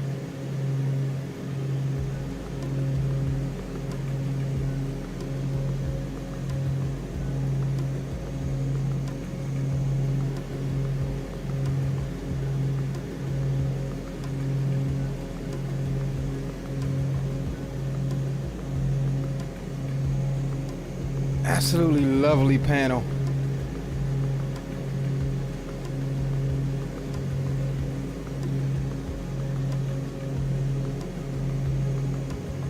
Alright, Zato, CTAF is 125.3 for Provo. I'll put that in standby. I'll go over there once we get to Tater.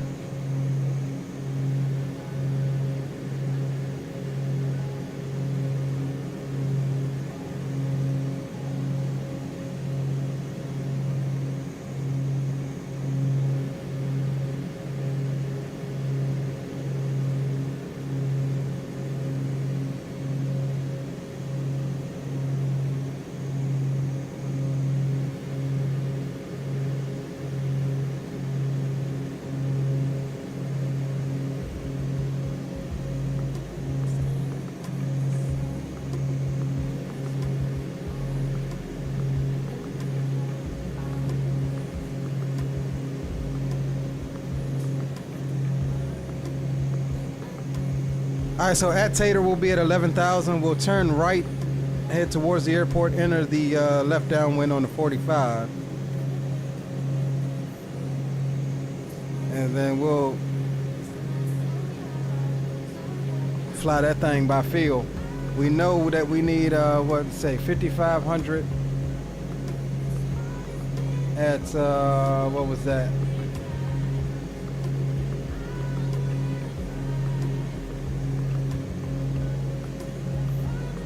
3 nautical miles. So what we're gonna do is go, just throw that in to the vector there.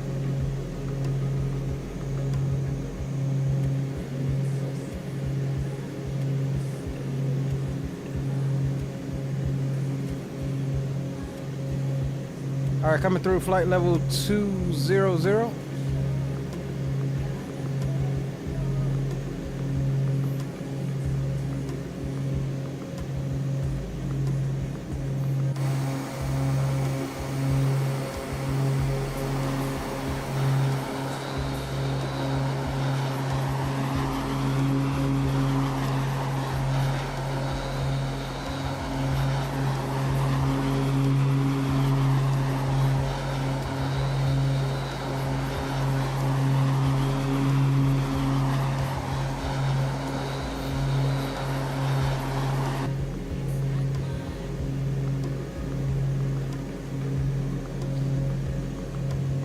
Daddy says they nailed the incandescent bulb instrument panel backlighting effect really well. Yeah, I agree. I think all of the lighting of this aircraft, and all of their aircraft for that matter, is for the win-win.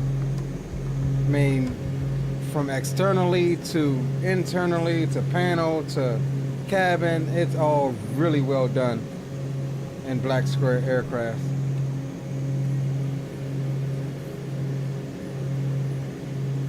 All right, 2988 is what we were looking for on the altimeter. We've got that set.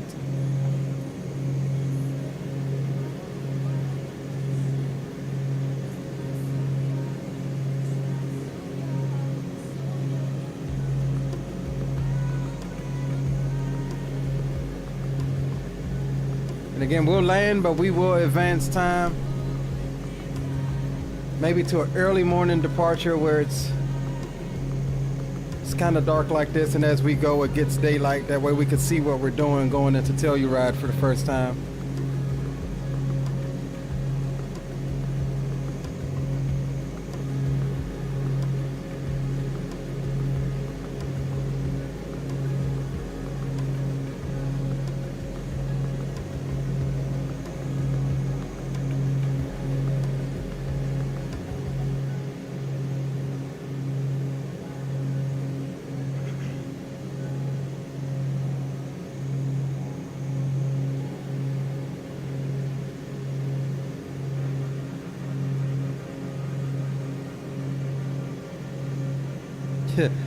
Anyone that's flown a night cross country in a clapped out plane knows the struggle of these bubs.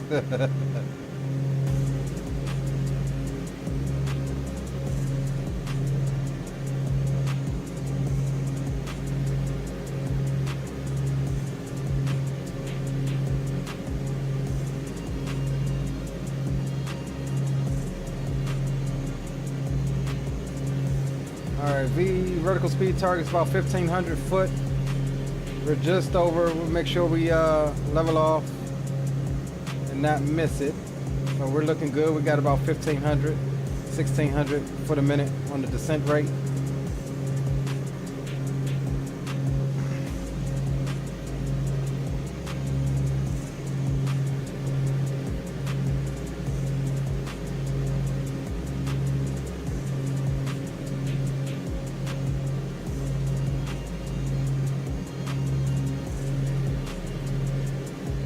While we're here, let's check our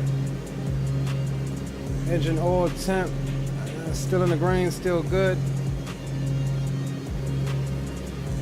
Descent checklist, cabin altitude is set, oil doors are as required, inertial separators as required, de-ice as required, ignition.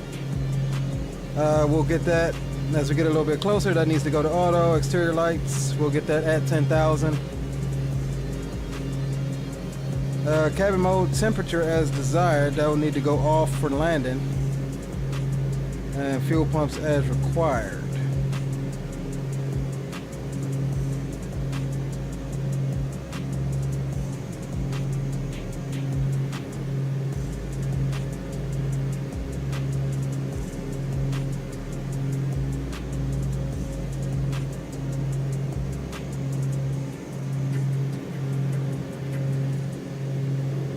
Like we're in a little haze here.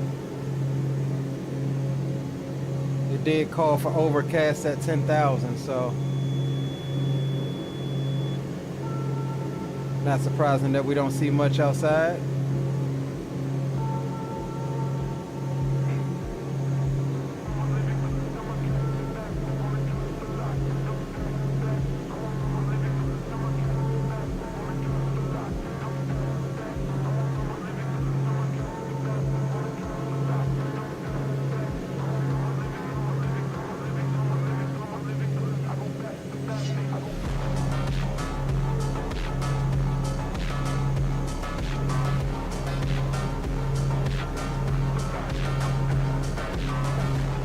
Alright, we're gonna go ahead and come off for the tunes, 1,500 feet early.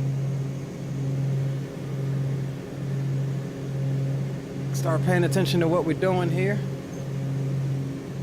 Get my yoke locked in place.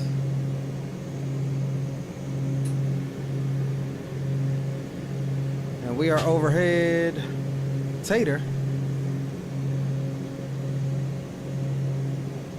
And we'll bring altitude on down 55.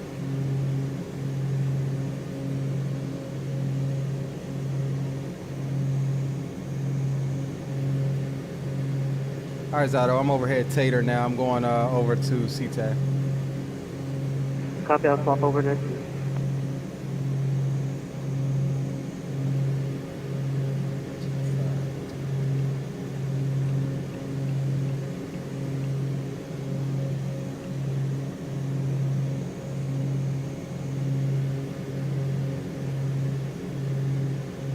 Provo traffic, Beechcraft November 1286 Sierra overhead Tater at 11,000. Inbound for the visual runway 31 approach. We'll call our pattern entry. We are about 10 miles to the west of the field. Provo. Provo traffic, Starship November 1013 Lima, inbound inbound Tater, overhead Tater. Expecting the visual runway 31, we will call on the pattern. Traffic.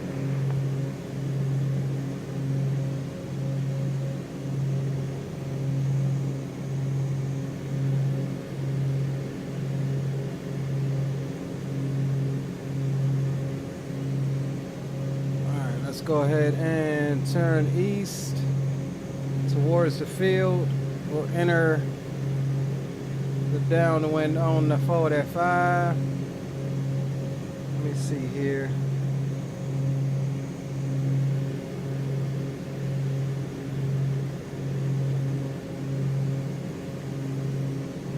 All right, so yeah, 55 is gonna put us at pattern altitude.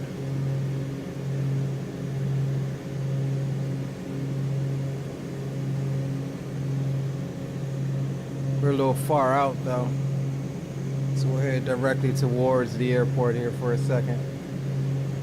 All right, there's below 10,000.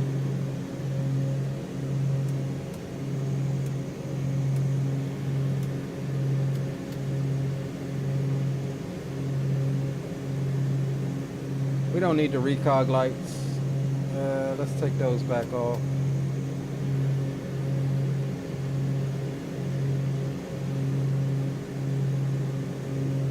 Or maybe we do. This thing doesn't have... Okay, yeah. So the landing lights are on the gear, I'm betting.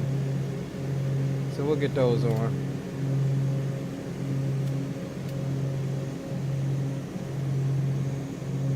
Yeah, we'll get those on.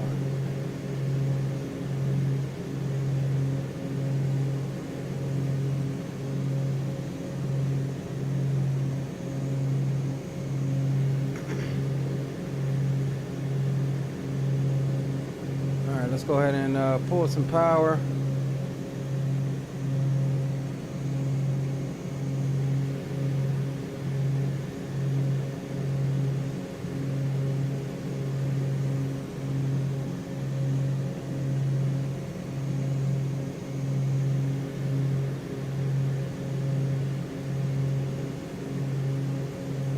I want to say that's the airport right in front of us, but I don't think it is. Yeah, it is. I think it is, yep. Okay.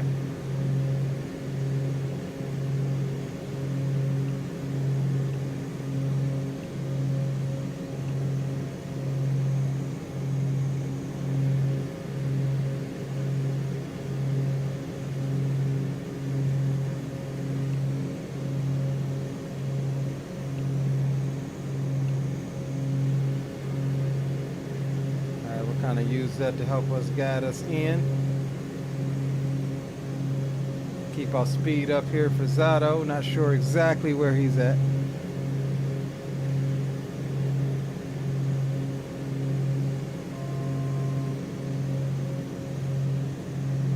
And in theory, we probably didn't even have to go all the way to Tater. But Tater is what I'm familiar with, and I just wanted to get out of those clouds.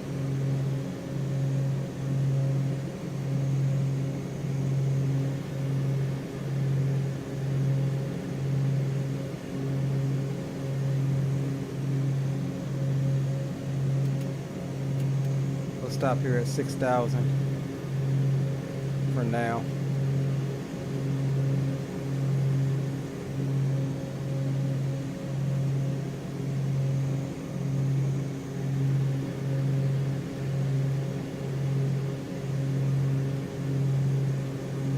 Man, city looks good.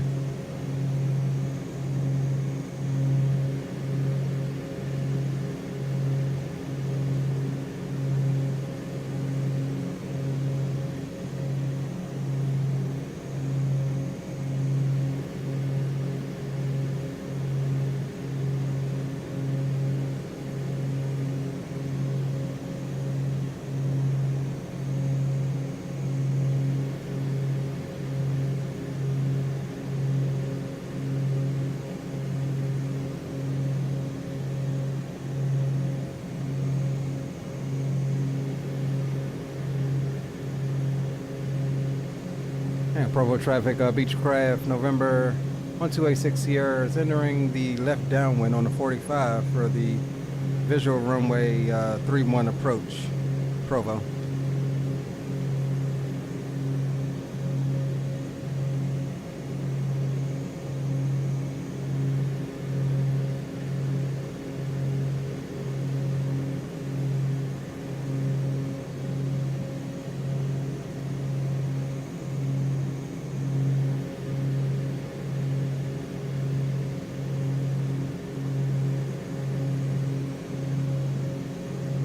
All right, there's the field there.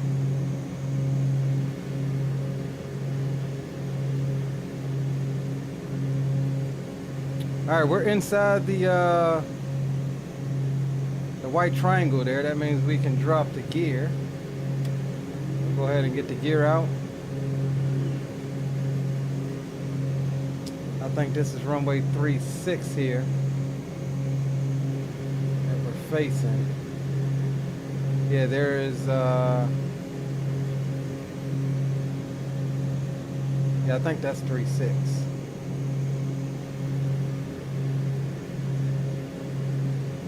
Yeah, because we're on the downwind for 3-1.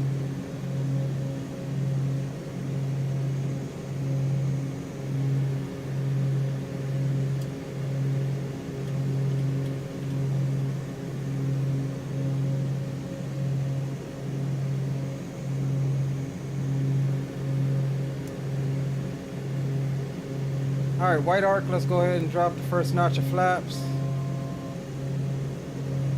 Provo traffic, Starship November 1013 Lima, on a left downwind, expecting the visual approach runway 31. Provo traffic. And I think we'll do all of this manually. We'll send you over here.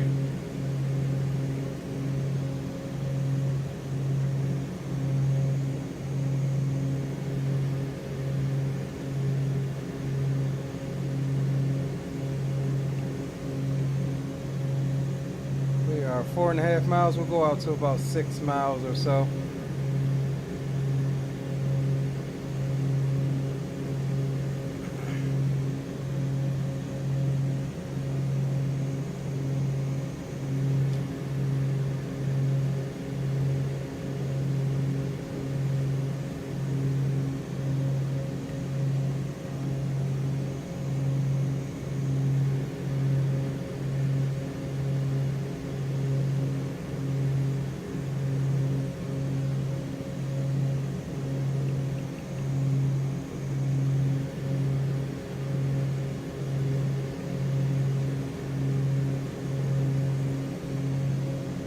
Provo traffic in November 1286 Sierra is left base, runway 31. 5.5 mile left base, runway 31, Provo.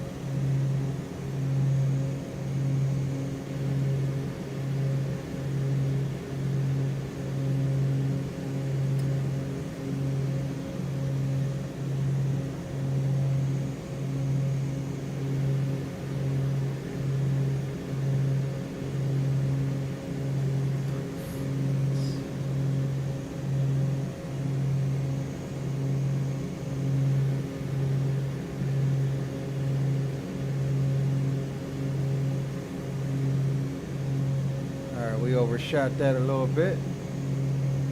Now let's get configured here.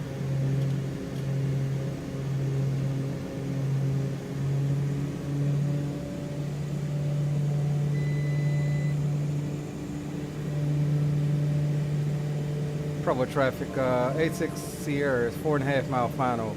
Visual runway 31, Provo.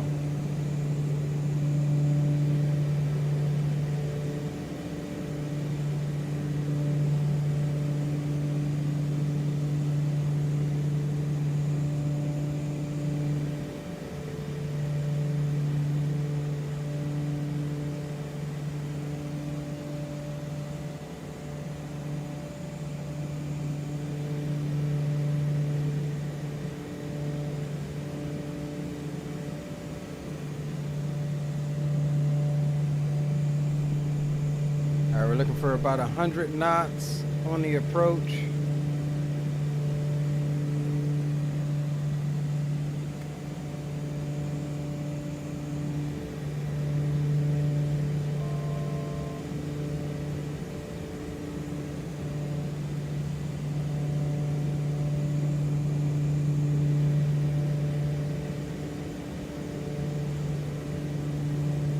Seeing 2 red, 2 white.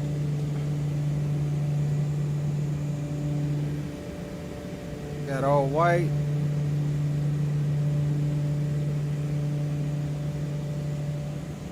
Provo traffic, Starship November 1013 Lima on a left base are estimated around 8 nautical miles through runway 31, we will call turning final.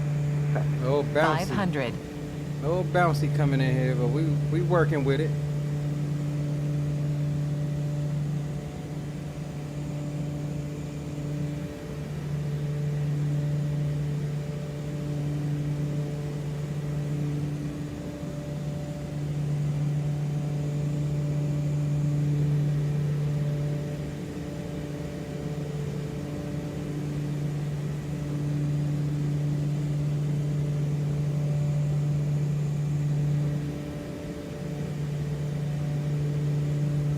Woo!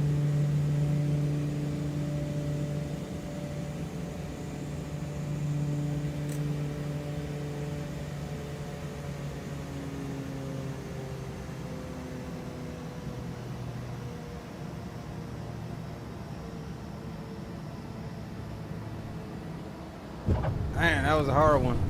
It's all right, we'll take it.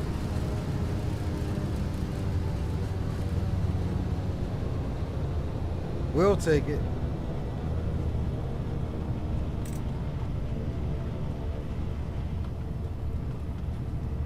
All right, let's get off at Alpha 3 here.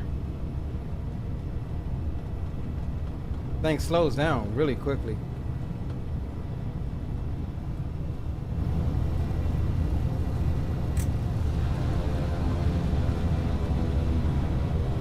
Provo traffic, Starship 1013 Lima on a 5-mile final runway 3.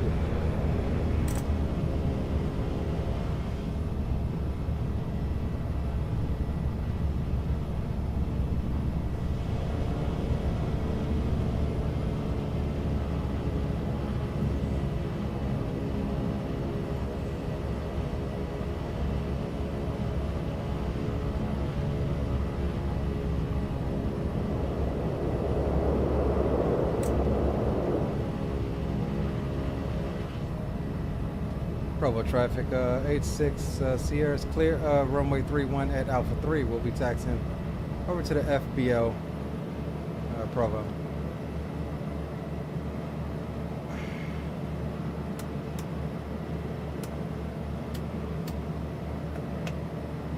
All right, welcome to Provo, guys. Let's see where we need to go. We'll make a right turn here.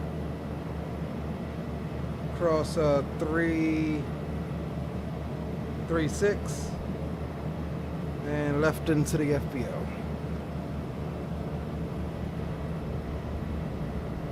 Not our best landing, but she was a little bouncy, man.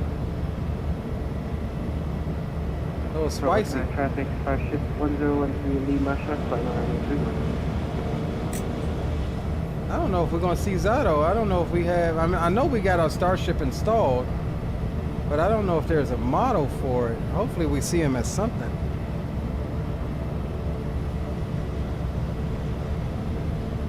If I'd have known he was tagging along, we'd have had it set up, had the models right.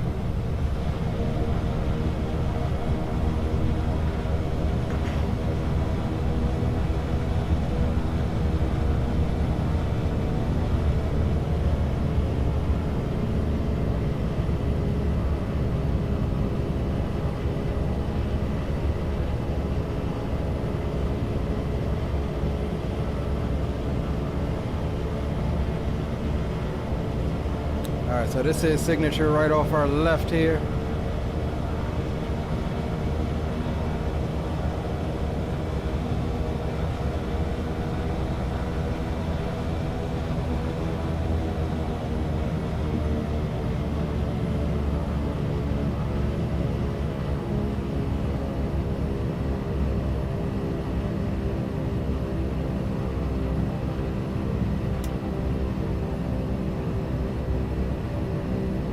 Provo traffic, Starship November 103 Lima 0, runway 31 at Alpha 3, taxiing to the FBO via Alpha. Provo traffic.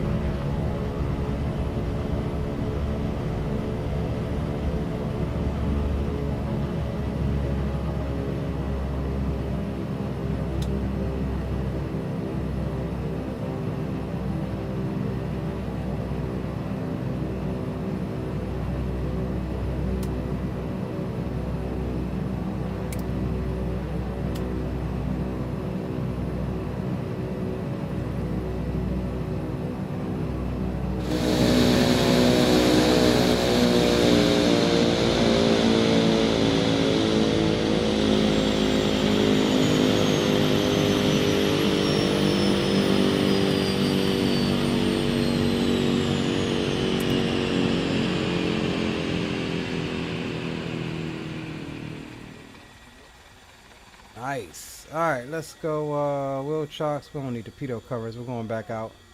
We'll put the chocks on though.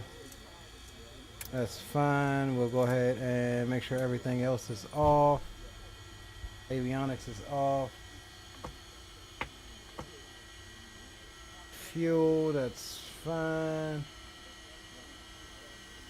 That's off. That's good. We'll shut her down.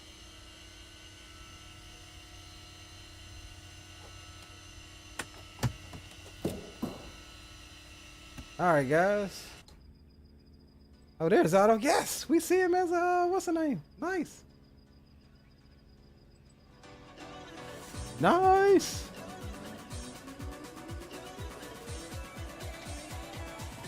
Three wire. Yeah, that was definitely a naval landing. That was definitely a naval landing. Got your model match. That's a Duke. Nice. I apparently got you model matched as a Starship as well, even though I don't see your gear, but that's cool. Look at how much bigger that thing is than this. Like, look at that. That thing is sexy though. Not gonna hold you.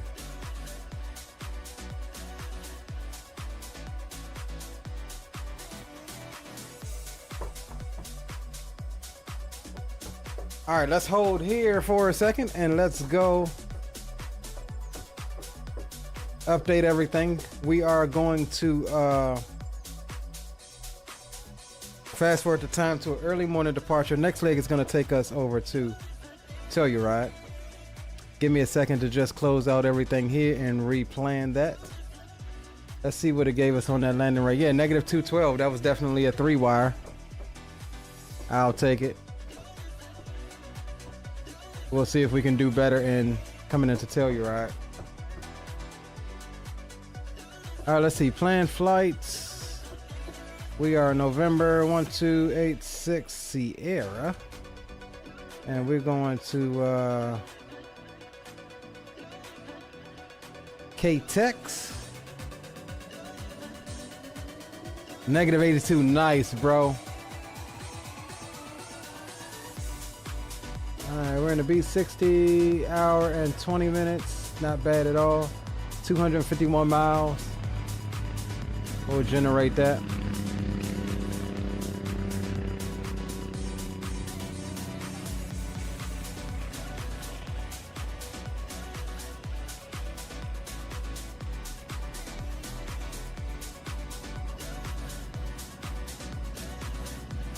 Alright, that's good. That's good.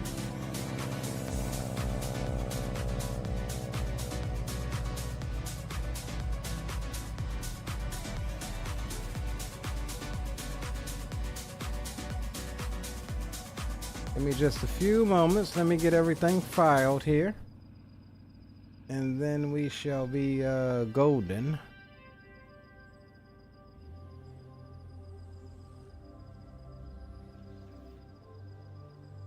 Alright, that's good. And what I'm going to do real quick, Zato, if you see me disappear here, I am going to log out of vPilot right quick to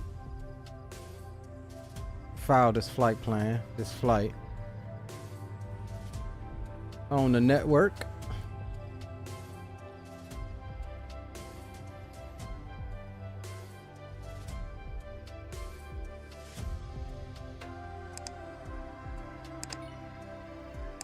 And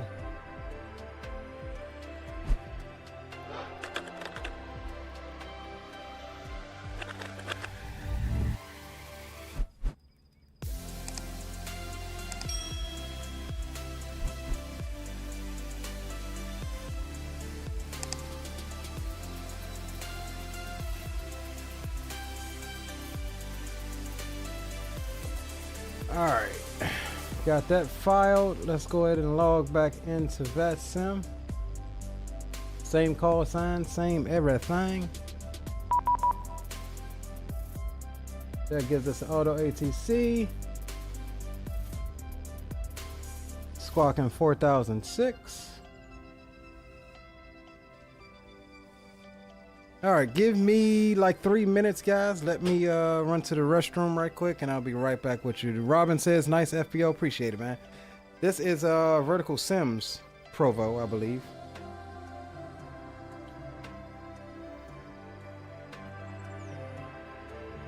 Go inside. I don't know if the inside is modeled. Let's see.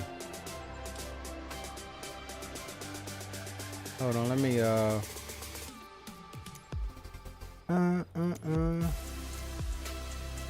All right, let's see. I don't know if it's mounted. Is it?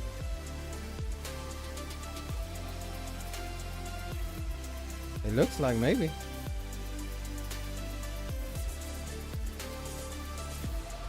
Ah, it is. Hey, what's up, bro? Where the coffee at? Where'd you get the coffee from?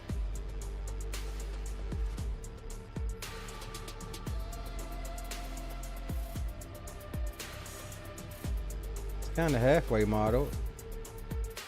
Just the stuff that you can see from outside, I guess. That's cool. That's all I need. I'm not one of those sticklers that needs the whole interior model, because you know what? It just does nothing but works on your performance. From the outside, this looks absolutely amazing. I mean, that's absolutely amazing from the outside.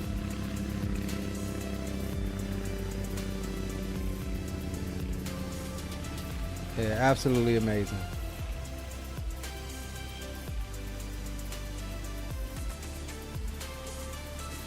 Yeah, Vertical did its thing on this.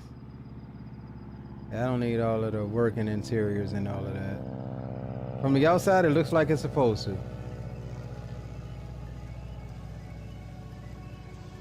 That's my deal, and I'm sticking to it. All right, give me a quick sec, guys. Let me run to the restroom. I'll be right back in like 3 minutes, and we'll plan up and get up out of here down the Telluride. If you haven't done so already, drop a thumbs up for the stream. If you're new here, consider subscribing if you're enjoying the content. And I will be right back in like 3 minutes.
All right.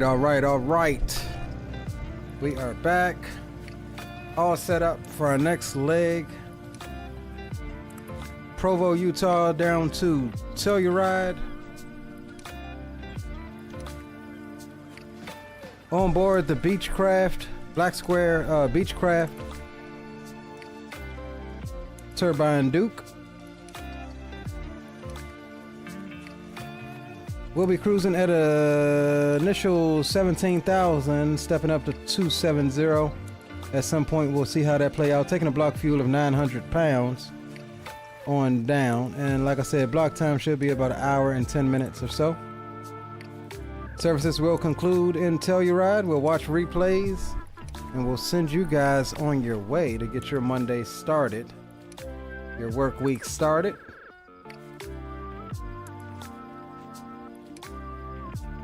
Passengers are ready over there at Signature.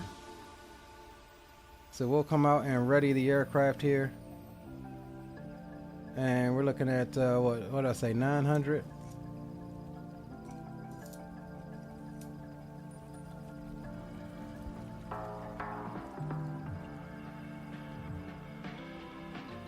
All right, 945.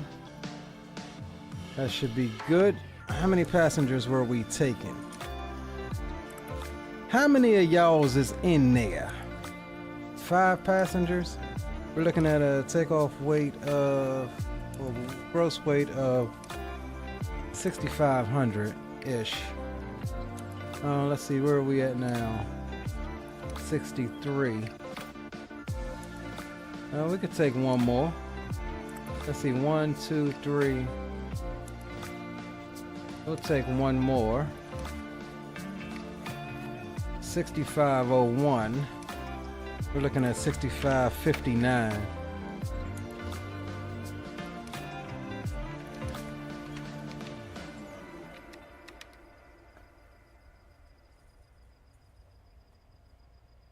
All right, 6561. That's good enough. We'll get the chalks off. We don't need them.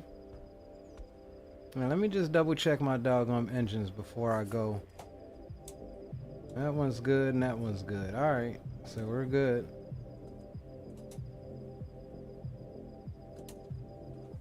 All right, so we're gonna get started. We're gonna get the right engine started. We'll get the aircraft started this time. We're not using the GPU. We'll get the aircraft started, get our flight plan uplinked, and then we'll be good to get up out of here, guys. Let's get back on cam. Got you guys loaded up back there. We'll come and get the nose baggage and the cabbage. I said the cabbage. The cabin door closed. We'll leave that window open for the moment. Zato is still over there being Zato. Beacon and nav lights is fine.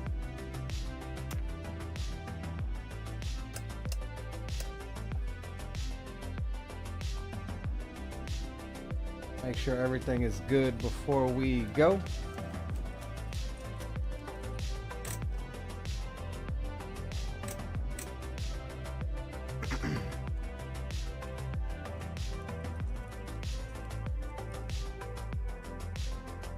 All right, we'll get the sounds down, the music down, and let's go ahead and get this aircraft powered on.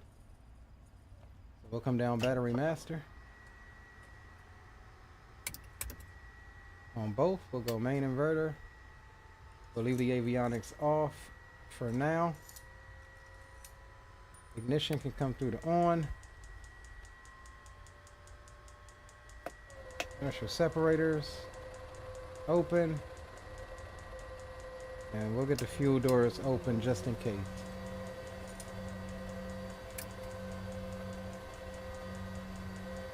All right, let's roll on number 2, clear prop.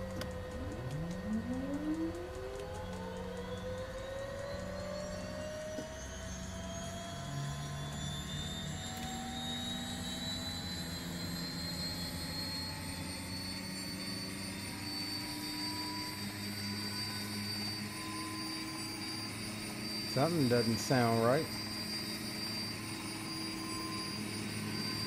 Oh, I know what it is. Hold on, let's cancel that. Let's cancel it. Let's cancel it.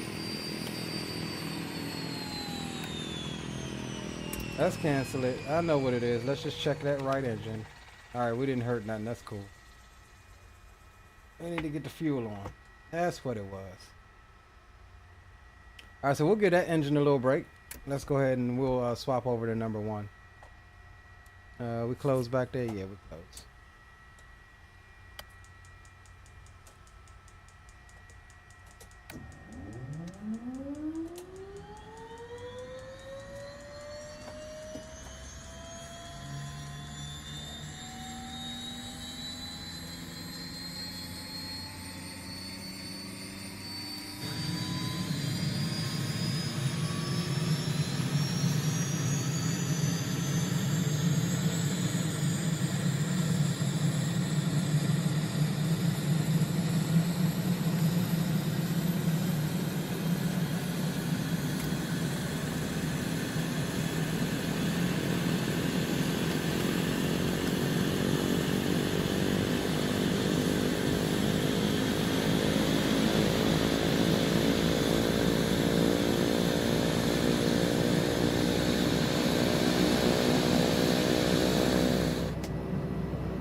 Alright, let's roll back on number 2.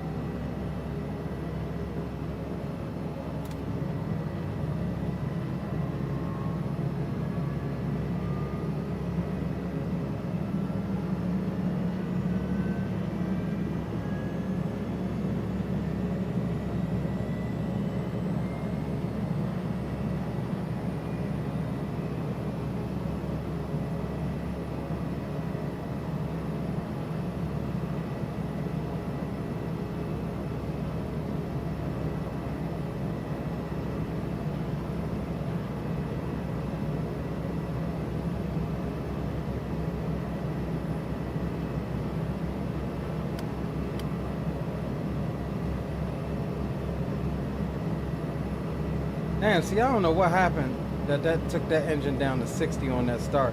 I think I left the starter engaged too long.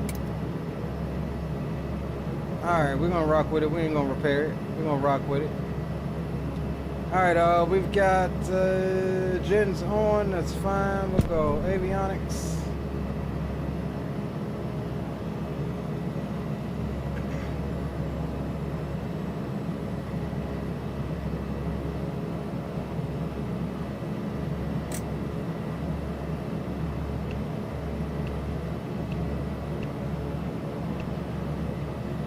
Alright, flight plan.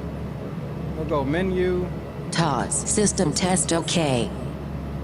Imports. We're going PBU to text.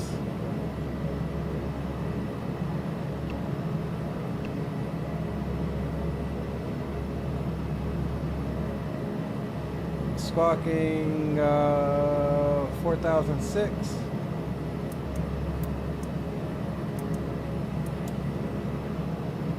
Alright, let's take a look at our flight plan here. We'll be departing runway... Oh, we actually got a departure this time, the Provo 4. Alright, we're departing runway 31 on the Provo 4. So let's put that in. Load procedure. Provo 4, runway 31. Load departure. And then we're looking at no arrivals coming in to Telluride. It wants us on runway 09er. So let's see what we got for that. Like I said, I've never flown into this airport, so this is all gonna be a first. See, they got an RNAV.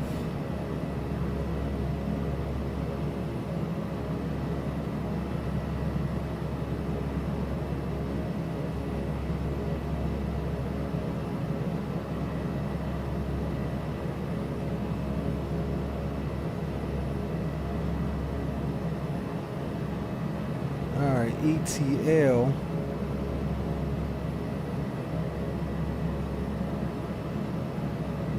All right, we'll try this RNAV Zulu from ETL, which is one of our last waypoint on the route. All right, let's see, load procedure. RNAV Zulu 09 ETL. We'll load approach there. And let's see here, what we got? Altitude 13,000 at, what's that, ETL? Yeah, 13,000.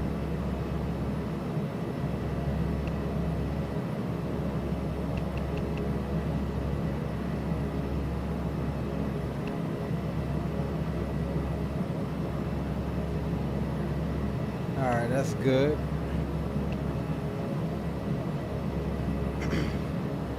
All right, I think we're good, gentlemen.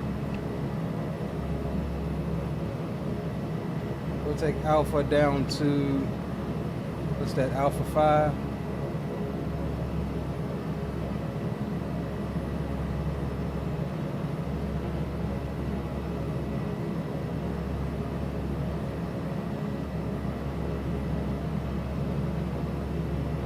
All right, and what was our initial altitude? 17,000.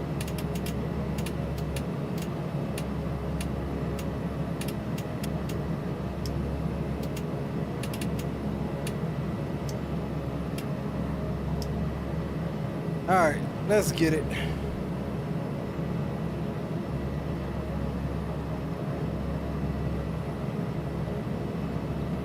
Provo traffic, Beechcraft, November 1286 Sierra. Over at Signature, we'll be taxiing the runway 31 via taxiway Alpha 5, Provo. All right, let's go on mode Charlie.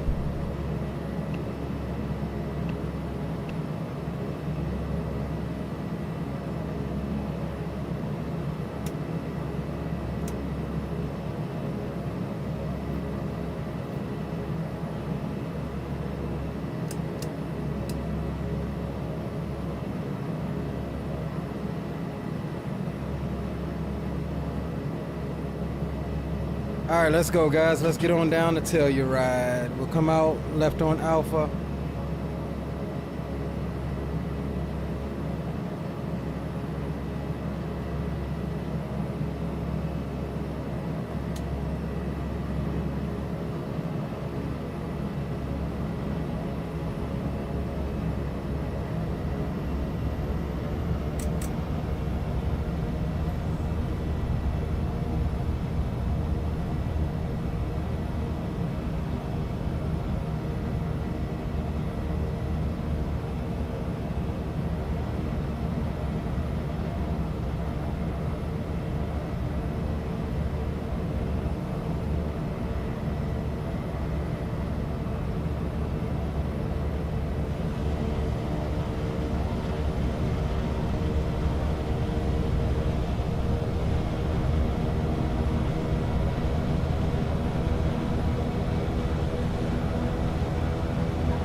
Robin says, isn't there a Lift 60 being developed? I think so, yes.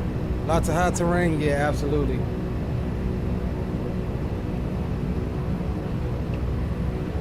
I think there is like a Lear 60 or something like that in development, or Lear. I thought it was like a Lear 45, maybe, I don't know. I know there is a Learjet in development though. I know that for certain.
Okay, roger that, Zato. You're faster than me anyway, so that give me time to get some good spacing.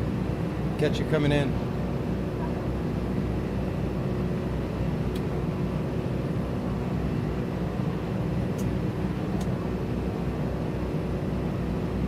All right, let's go. It's all open. We're good there. That's fine. Prop.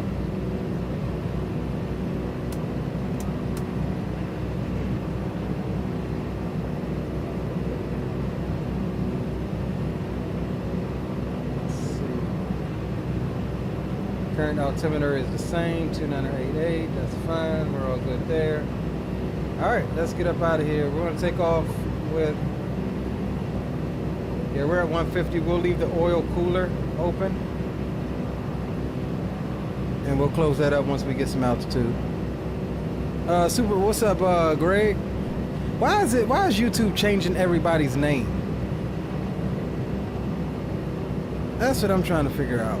Why YouTube is changing everybody's name? I know Green had that issue. Or did you change your name to Super Mustang, Greg?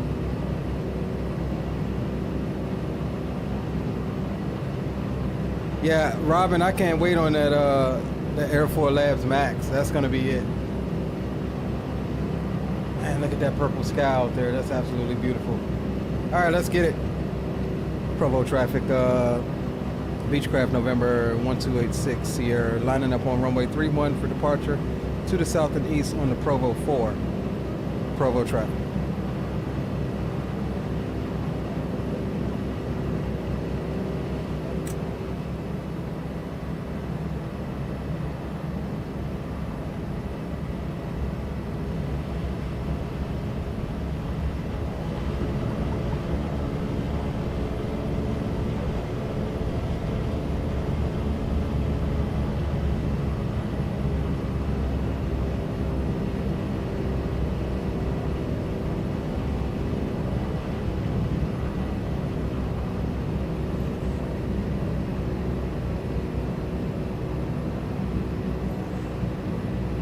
Alright guys, we'll hold the brakes, bring the engines out of beta, let them stabilize, and then we will advance the throttles to attain takeoff torque. Once that's stabilized, we'll release brakes, we'll rotate at about 100 knots, and be on our way. Alright, power's coming up. We'll send you over to sterile cockpit side.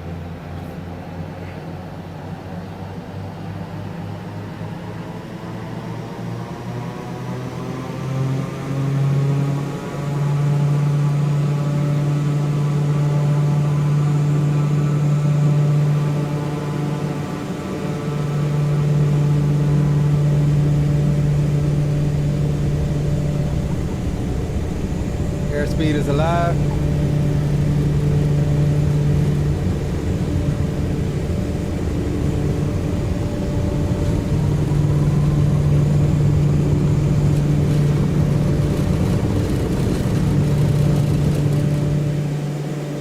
No flaps needed, long runway.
Traffic November 1286 Sierra is clear runway 31 departing to the south and east on the Provo 4. Final call, Provo.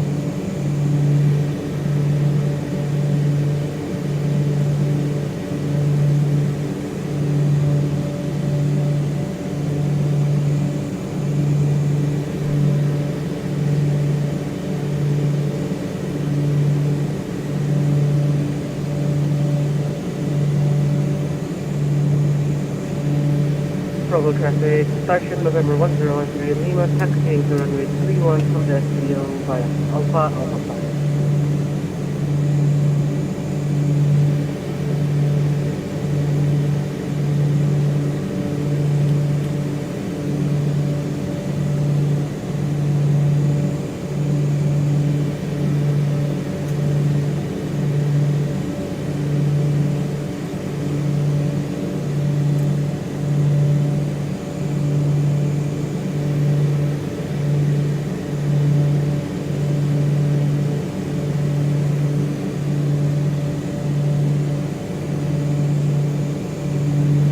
Yeah, I think YouTube did something, made some changes.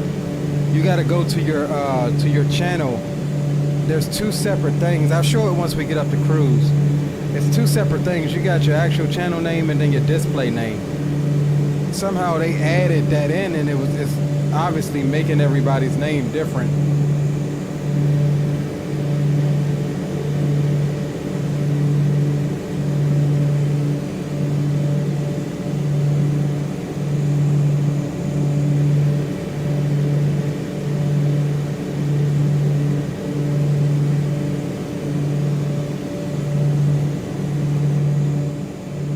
Provo traffic, Starship November 1013 Lima, departing runway 31 by the Provo for departure. Traffic.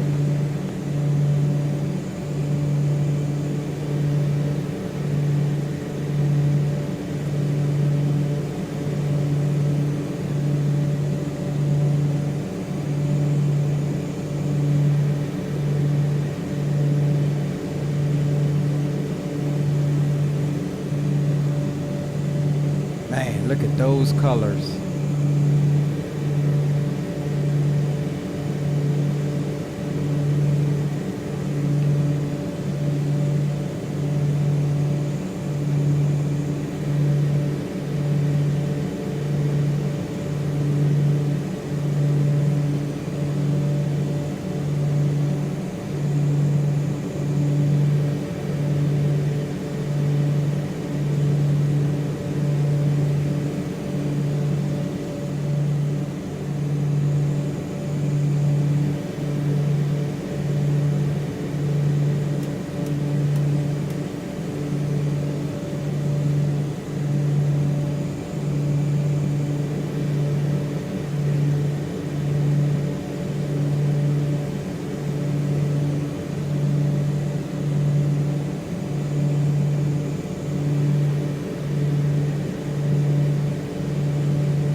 Alright, so once we make this turn, we can go it up to 27. Well, actually, we can go up. We can go up now.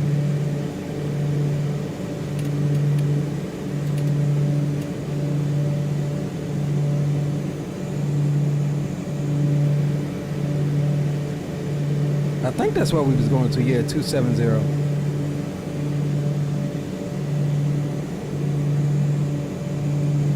They wanted us to stay at 17 until Puck.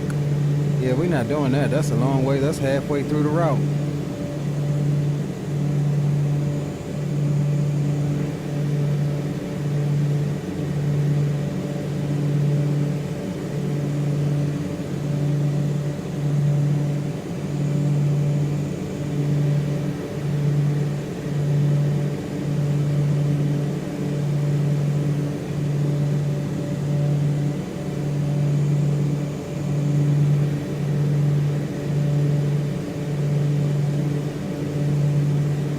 Nice sunrise over Provo, Utah.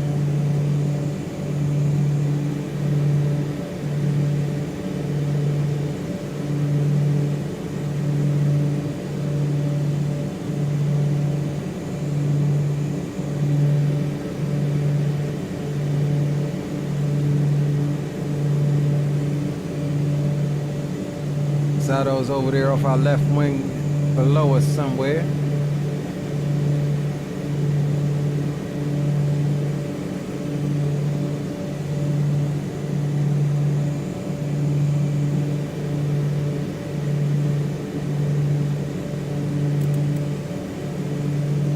to standard.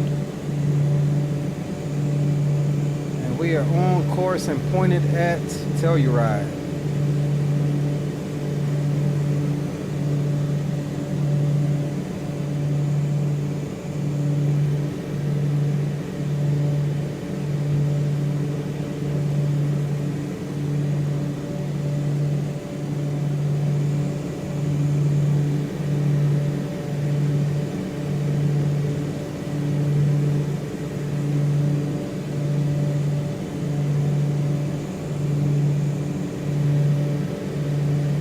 Alright, let's see what our climb performance is.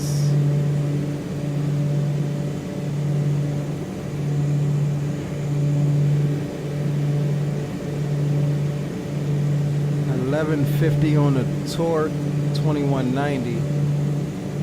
Can't make 1150, but we can go.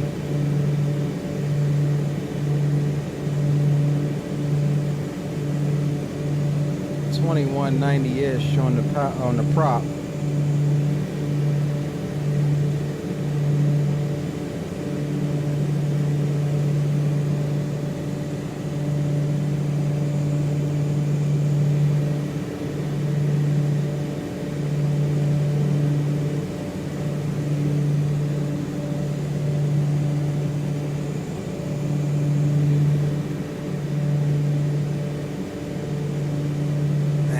That PT6.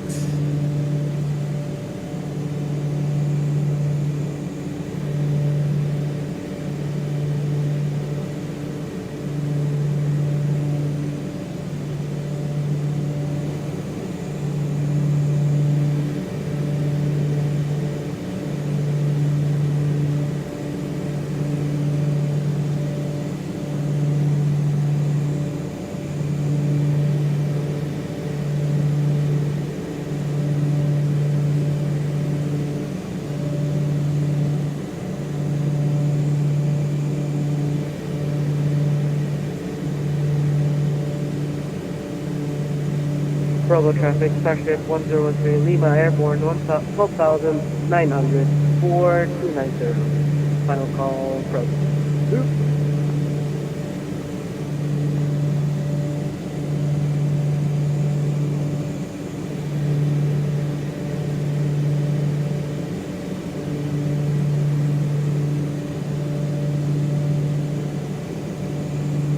Alright, I'm gonna go over to Boom Boom, Zato. 10-4.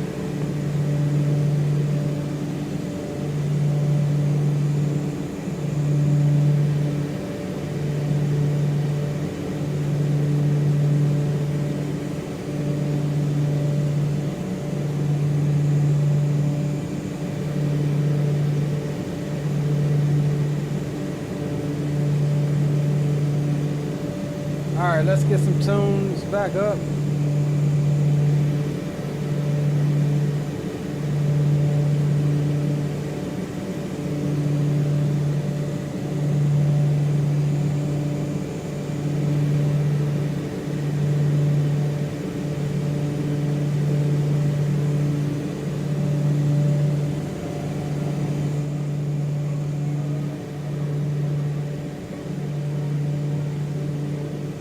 As we climb on up to flight level 270.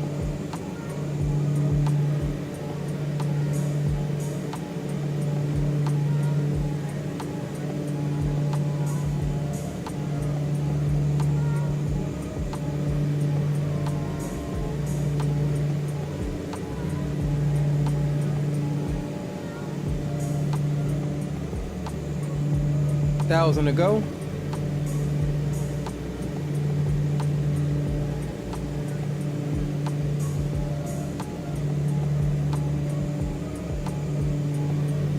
Absolutely beautiful sunrise over Provo this morning.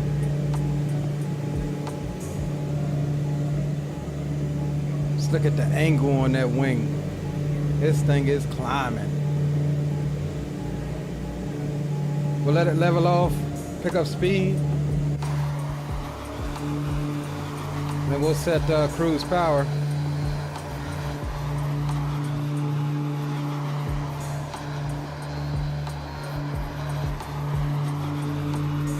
Look at that thing. Look at that thing. That gum sporty sexiness.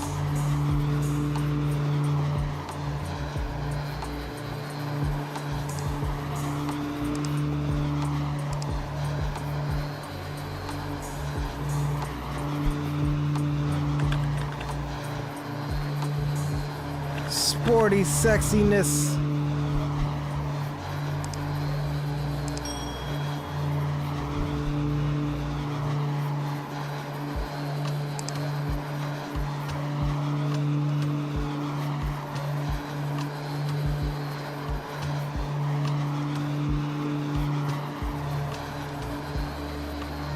So I always thought that the Beechcraft Duke gave way to the King Air C90 series, but that's not what happened. That's not the fact.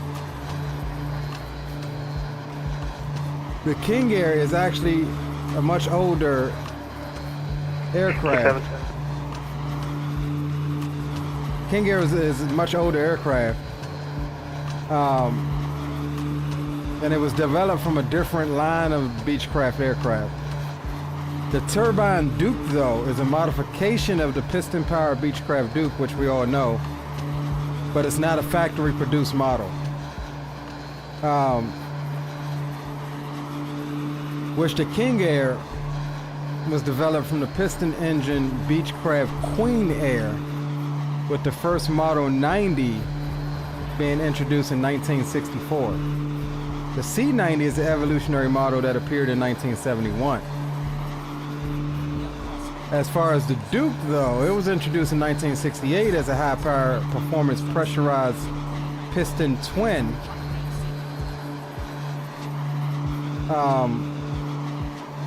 And the Turbine Duke is a later aftermarket modification from companies like Northwest Turbine, which replaces the Duke's original piston engines with turboprops.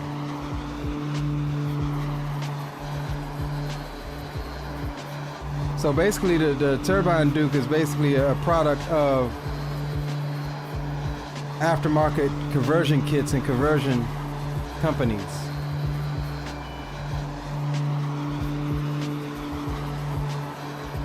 The queen became the king. I could say so much to that. But yeah, that's essentially what happened. The Queen Air gave birth to the King Air. And that C90 lineup, the B200 and all of that. I originally thought, I only went through that because I originally thought that the Duke is what kind of birthed the King Air. But the King Air is actually older than the Duke. I mean, you can see it. It looks like a King Air cockpit. It definitely looks similar to a King Air cockpit. All right, let's see what we're looking like. We got 370 knots across the ground. So we'll go ahead and set cruise power now. We're looking for 2,000 on the prop RPMs.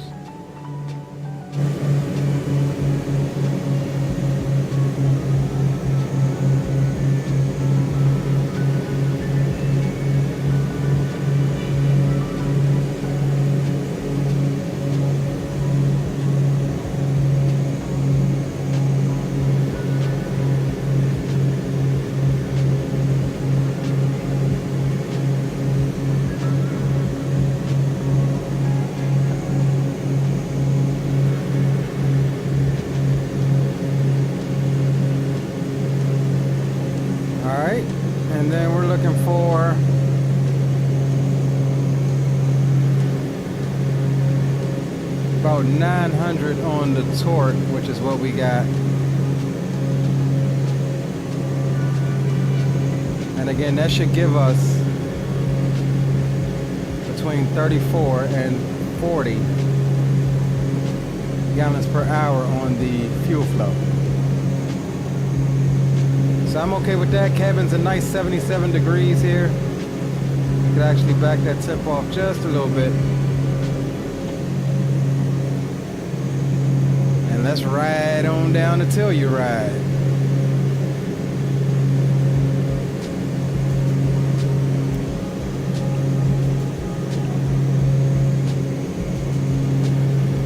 Minutes till top of drop.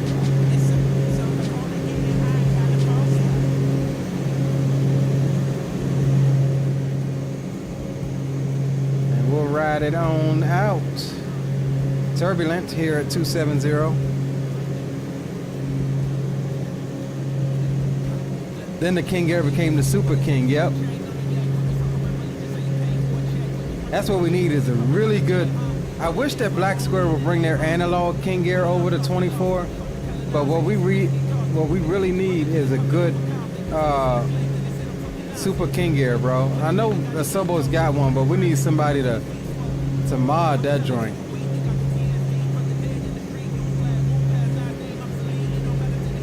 Yeah, we got some turbulent skies here. Y'all stay seated back there.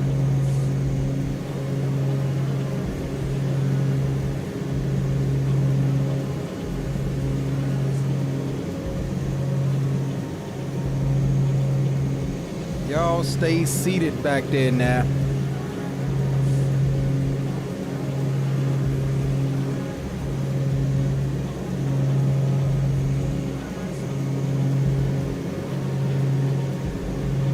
All right, I'll be right back, guys. I'm gonna go grab me a snack. Grab me some tortilla chips and some cheese dip. I'll be right back. You see my contrails? I ain't contrailing on my screen.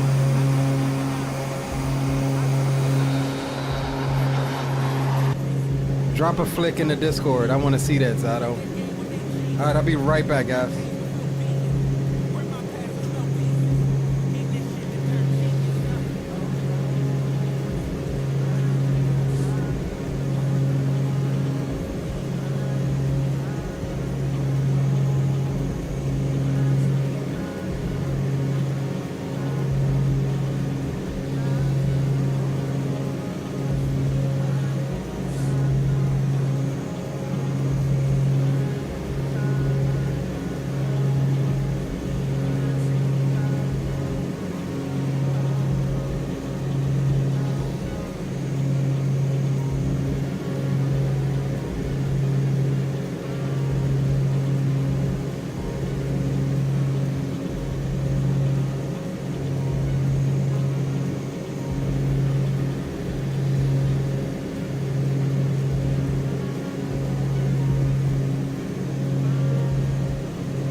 Alright, I'm back. I am back.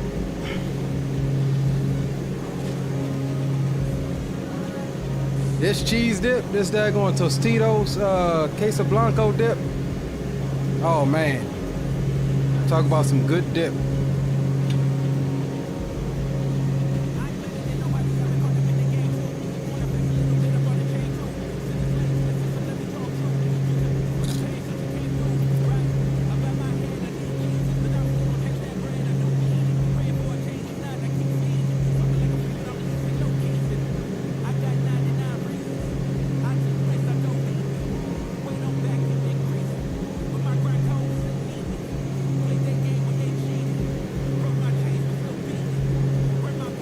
already almost a quarter of the way there.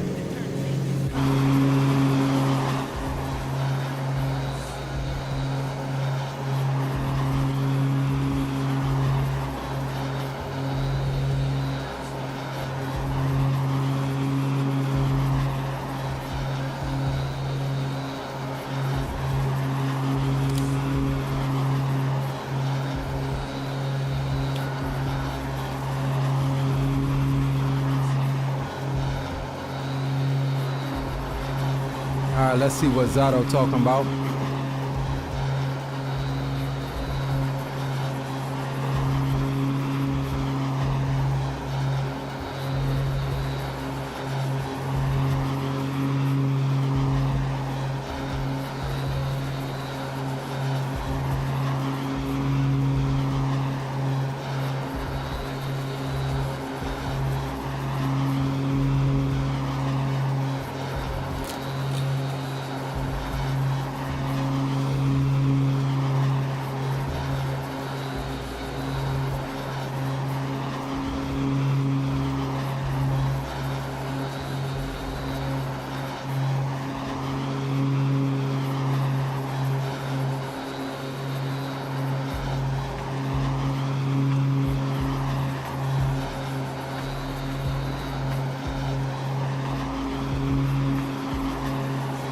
Yeah, there it is, chasing me down.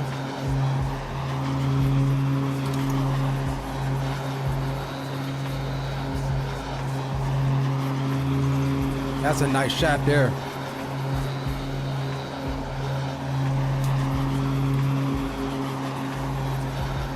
Absolutely a beautiful shot. Look at that thing, old as dirt.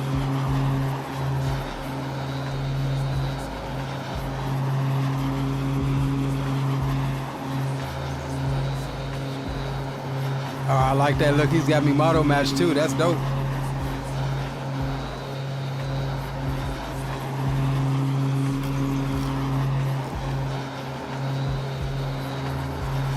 Of course, though. Zato ain't got no scenery.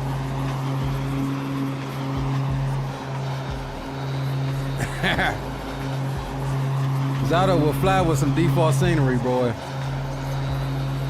Look how much bigger this daggone Starship is, though.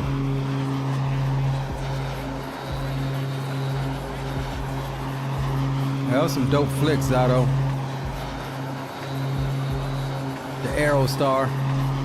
That's gonna be our next one. We gotta get, I still gotta pick that Aerostar up, man.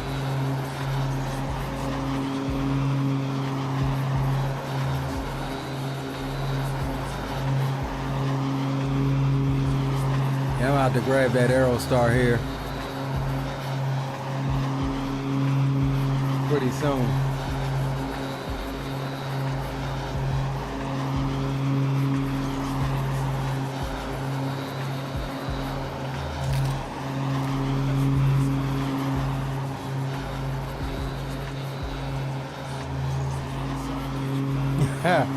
I know you did do some American-made stuff.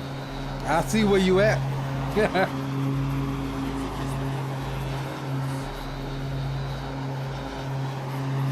Crazy thing, you have to actually manage the cooling of the CRTs, or they go off and on. That's crazy. I didn't even know that.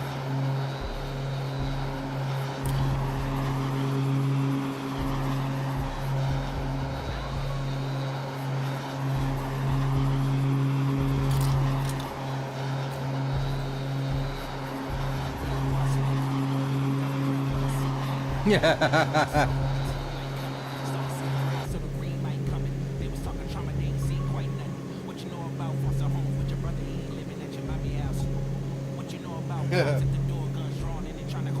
You simple, Zato.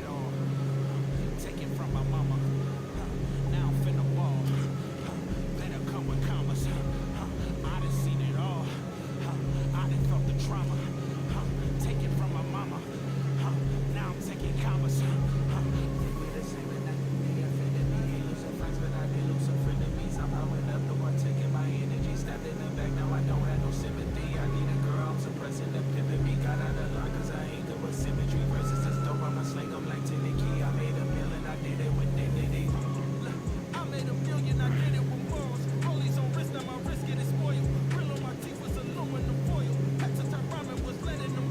Oh, see, that's messed up. ETL.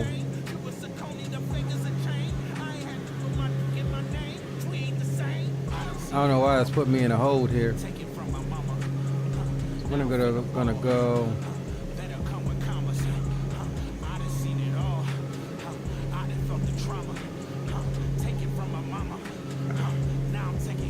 Yeah, so that puts us at 9 minutes now. I don't know why I had us running around that hold. 13,000. So we'll activate the approach once we get there. So yeah, we've got just over 9 minutes instead of 20 something odd minutes. I think it was trying to throw us in a hold.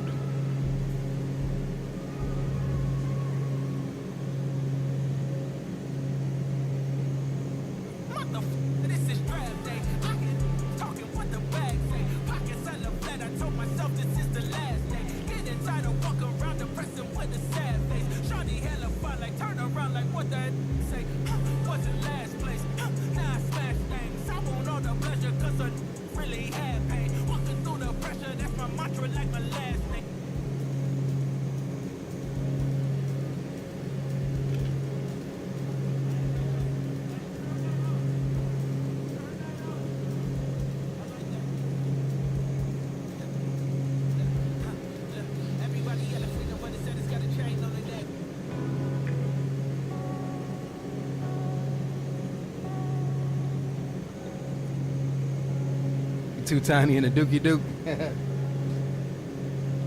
What you cruising at, Zato?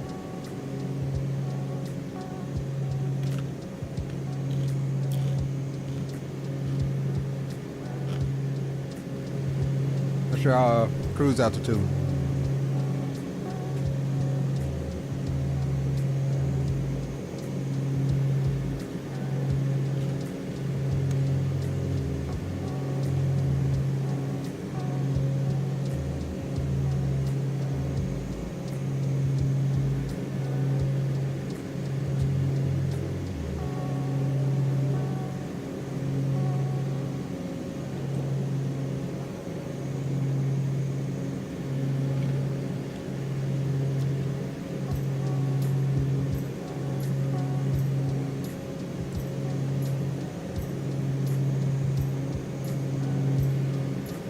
$2.9, okay.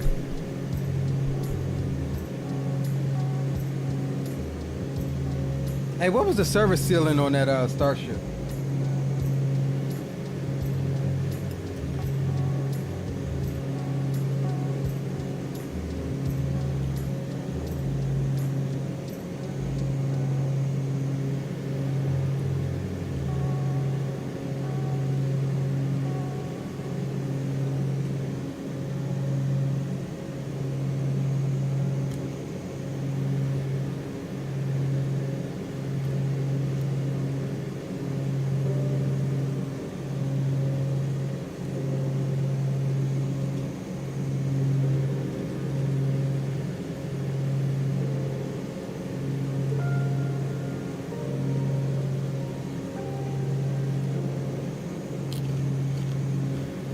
Hey Zato, did you see the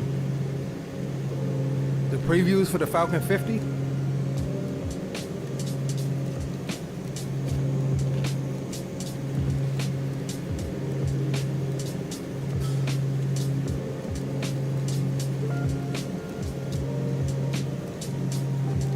I can't wait on that thing either. Can actually do flight level 410, really?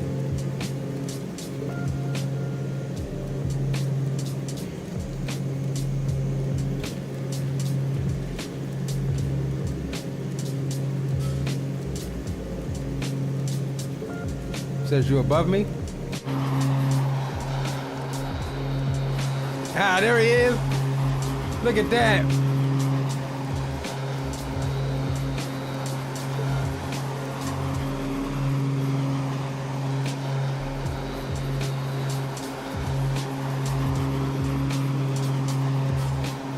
Look at Zato go. Trying to get the aircraft to stay still so I can get a screenshot.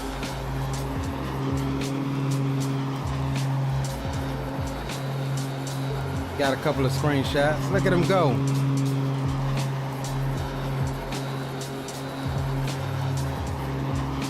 Ah, that's cool, man. That's hella cool, man.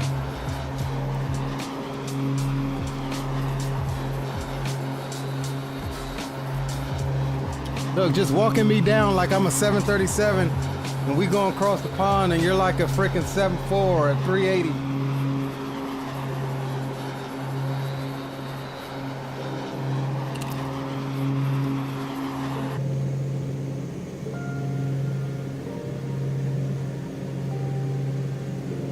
I don't see him from inside here.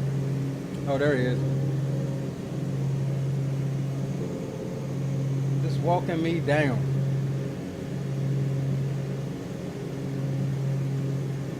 Same company, different planes, right?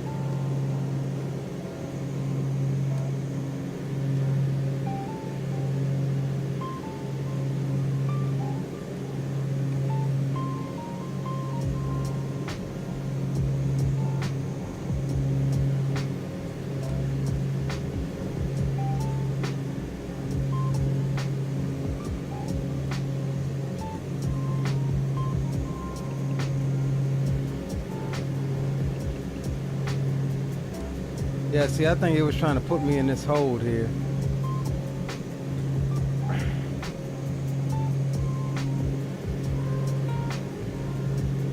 I'm gonna try not to do the hold and try to make for a straight in.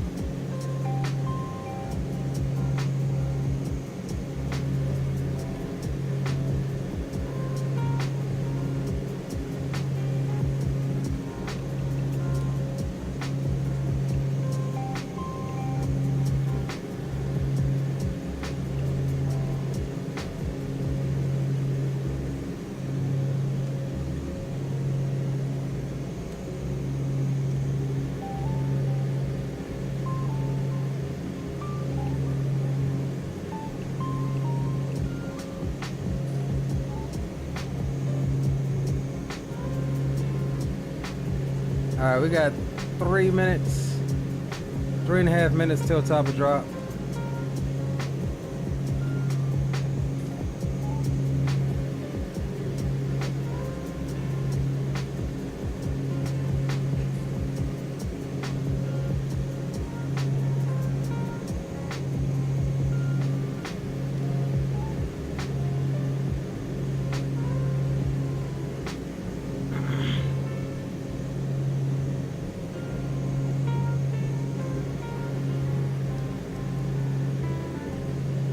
$16.02 is the radar minimums.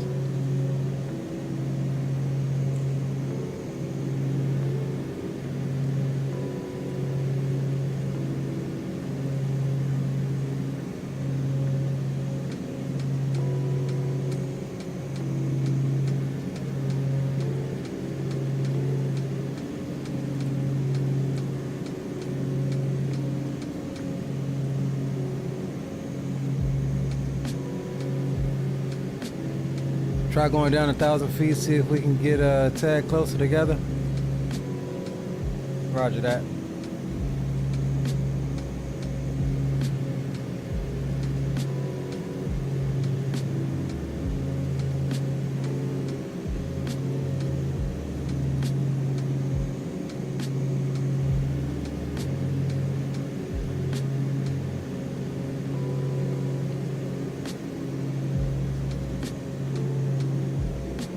Winds are 150 at 5 knots. Visibility is 10. Sky conditions scattered at 9,000. Temperatures 8. Dew point is -4. Altimeter is 3022. Density altitude is 10,100 feet. Sheesh.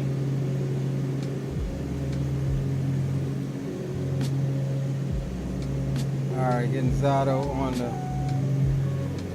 It's giving me TCAS advisories. And descending via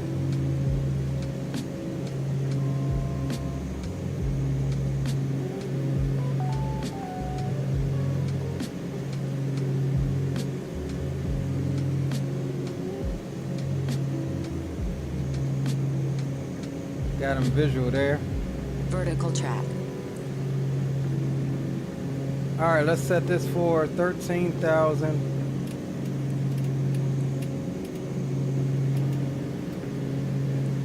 And we'll get ready to descend here in 45 or so seconds.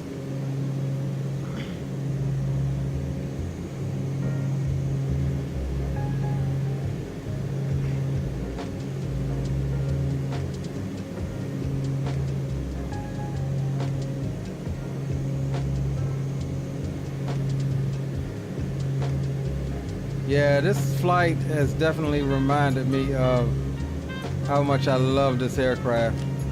Very fun little aircraft to fly.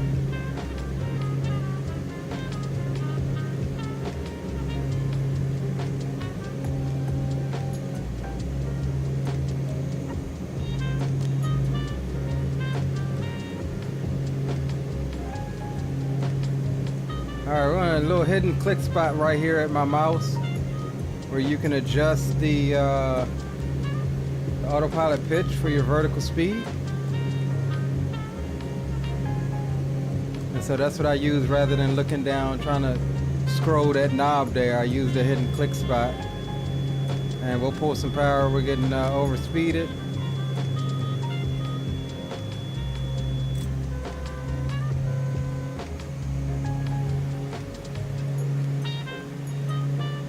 And look, you pull power. Look how quick that speed falls off.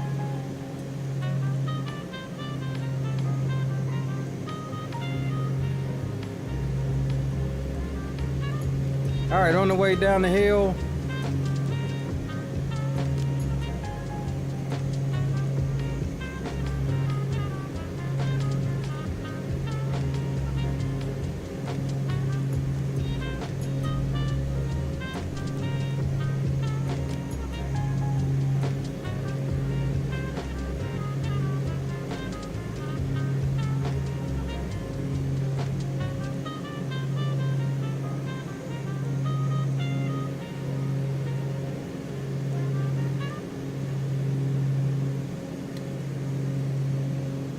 I'm gonna try to make this landing a better one than the one we had in Provo.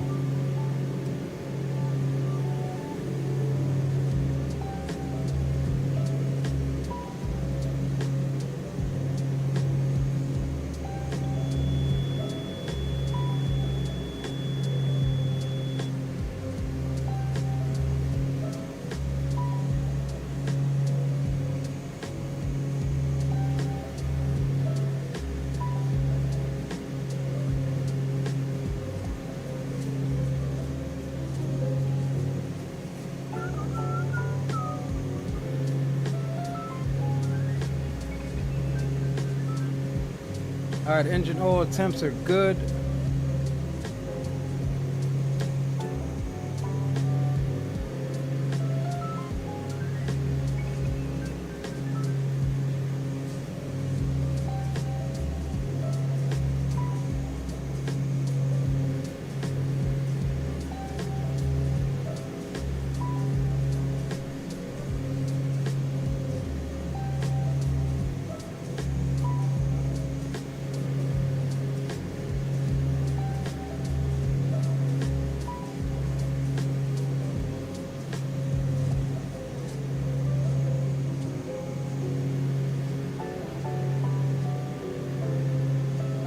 Let's see, what's Telluride's airport elevation?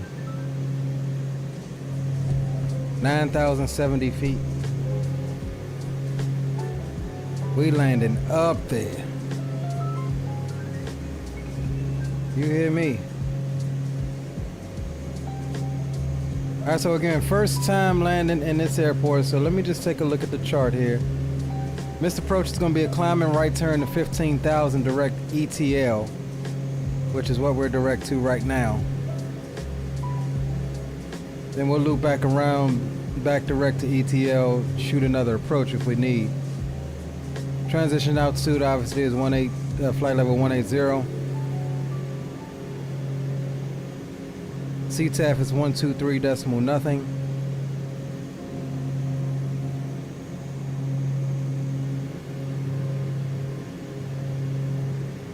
We'll get that in standby.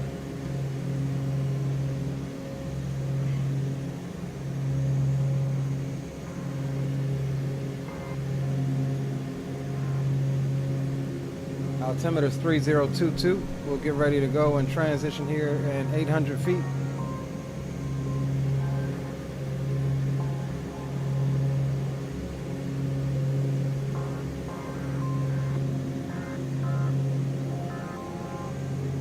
And we'll sync up our heading as well.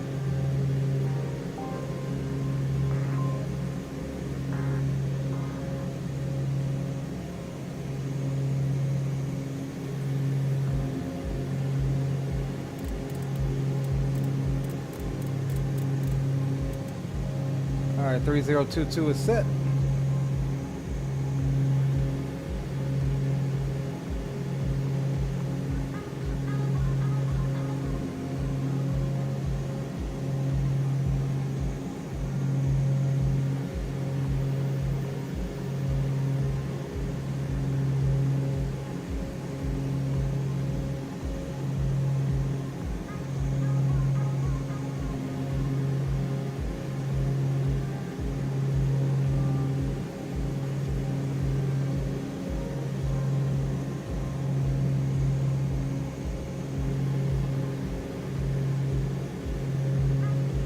Nice, beautiful descent.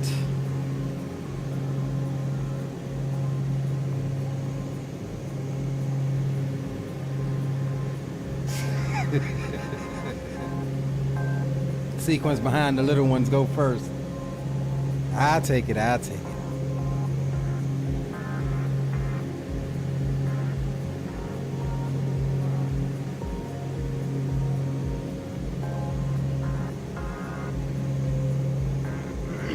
We'll try to get a replay going on this one as well.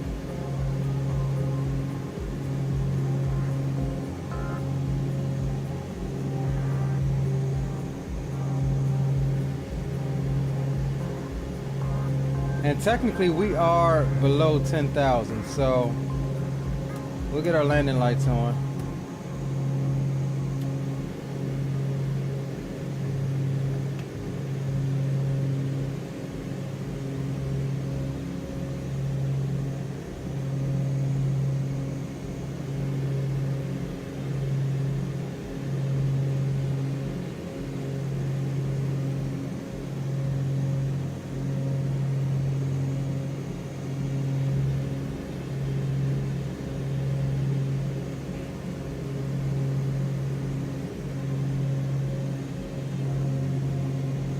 Alright, we'll keep an eye and see what this thing does.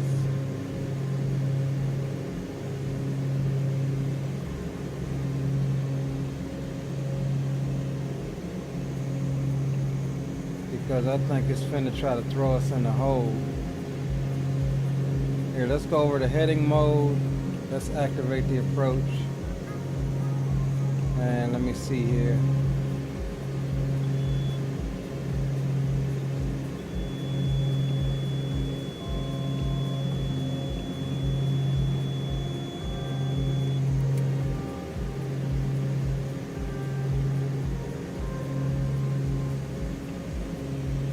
Vertical track.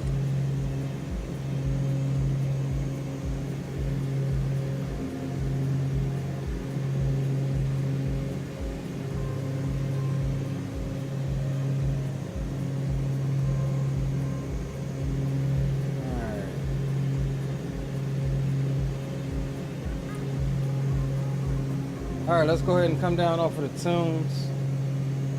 Try to see what this thing is doing here.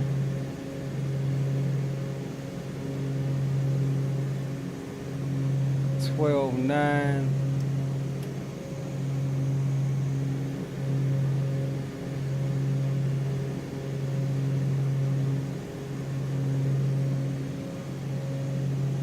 All right, Zato, 123 nothing is going to be the CTAF here. I'm about to swap over now. Alright, copy that, Julio. Telluride traffic, Beechcraft November 1286 Sierra. Overhead SEPMA. That's 12,900 inbound for the RNAV runway 09 approach. Telluride.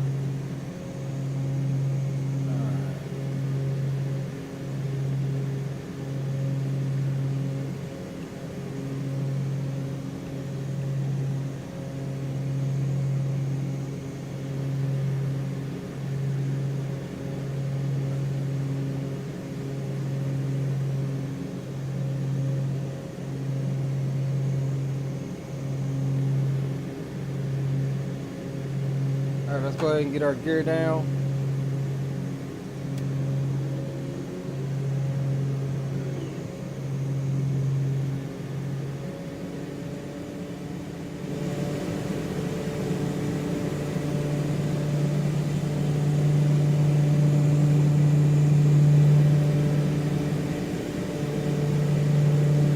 I don't even see the damn airport.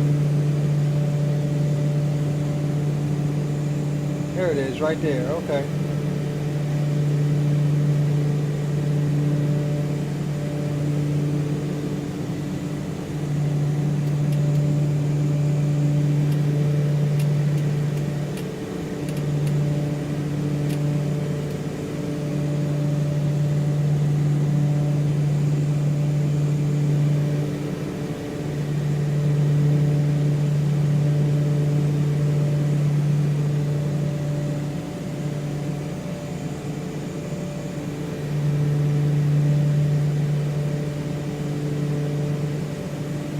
Telluride traffic. Starship November 113 Lima, making a 360 at that and continuing descent to flight level 130. We will call final for Telluride traffic.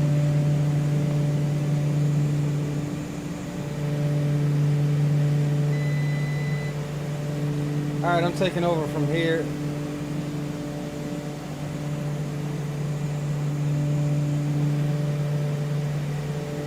We are extremely high, but again, just following what the charts say, so.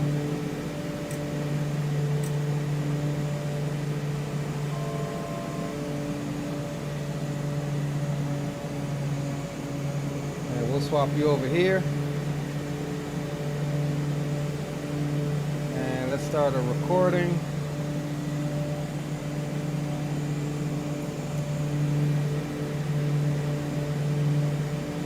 Whoa, there's some air off the mountains.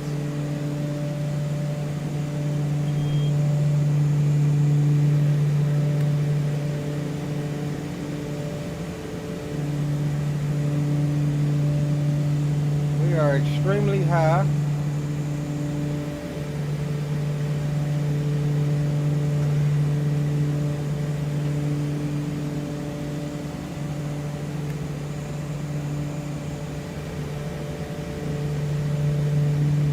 Getting that air off these mountains, definitely bouncing us around a bit. I don't like it, but I'm gonna try to get us in here real quick.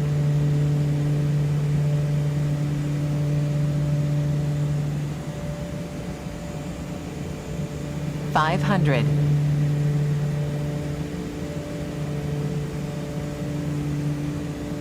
We may need to go around on this one.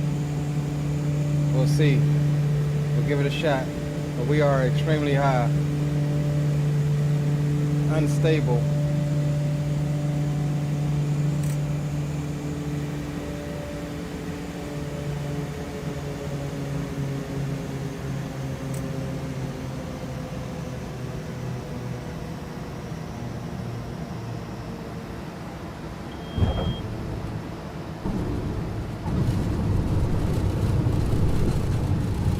Not bad. We got that stole warning horn just as we was finna touch down. I'll take it.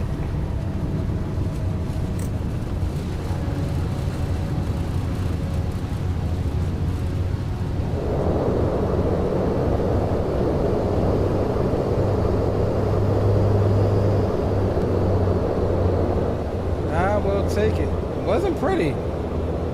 I was getting beat up. You hear me? Beat up by that air coming off of the daggone mountains.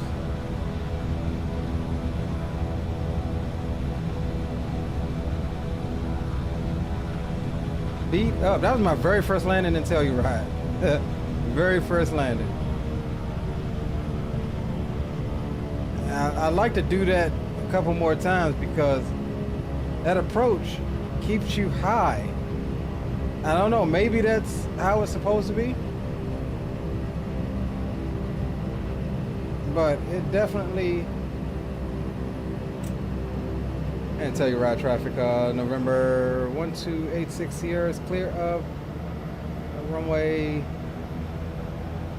09, taxiing into the ramp. Telluride.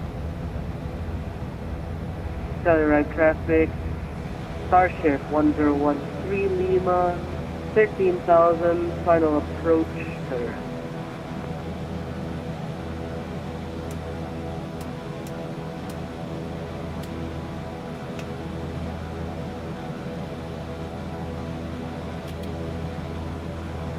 Yeah, that was a crazy approach, but I liked it.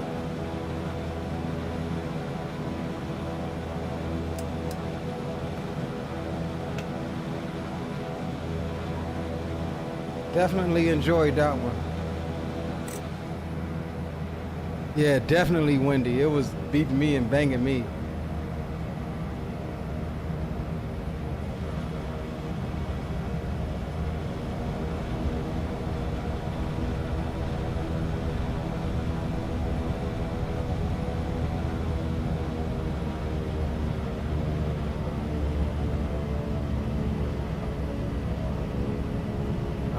Where the damn park at.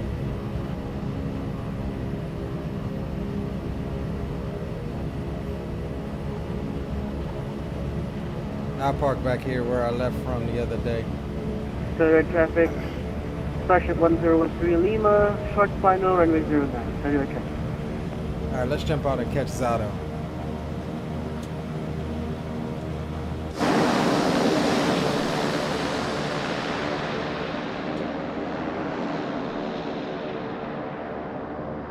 Let's jump out and catch the Zato Meister.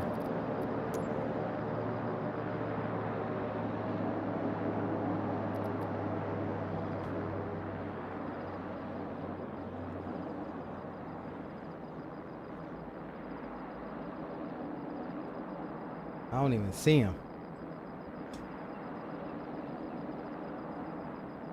Yeah, that was a wicked approach. D-chest is not bad. Windy, yeah, it definitely. There he is. It definitely was something.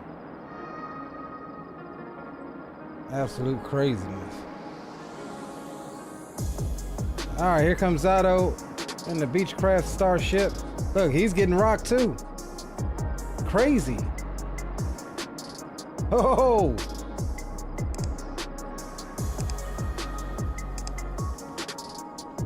That's got to be a desync from VATSIM. Yeah. He's still rocking. Look at him.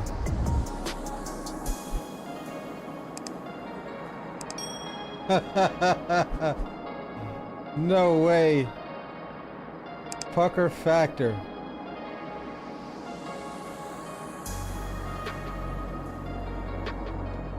Pucker factor, boys. Oh, man.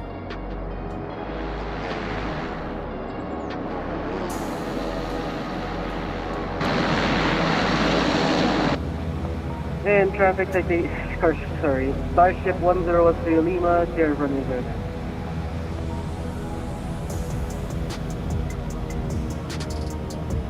This is a nice airport.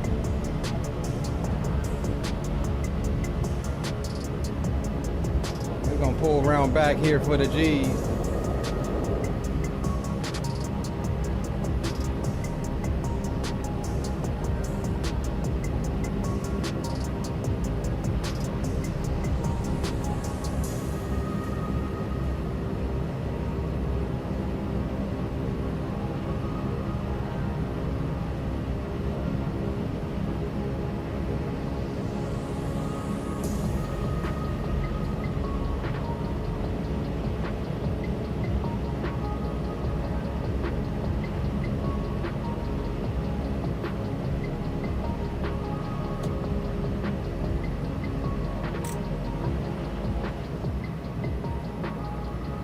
There's Zato.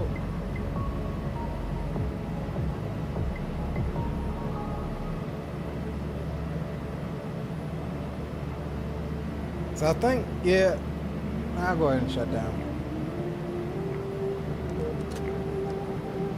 That's my thing.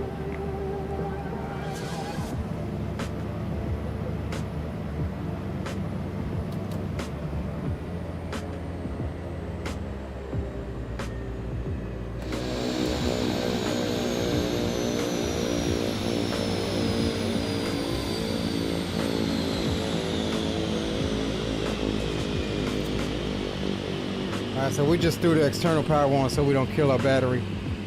So we can close everything out. We'll do a couple replays here.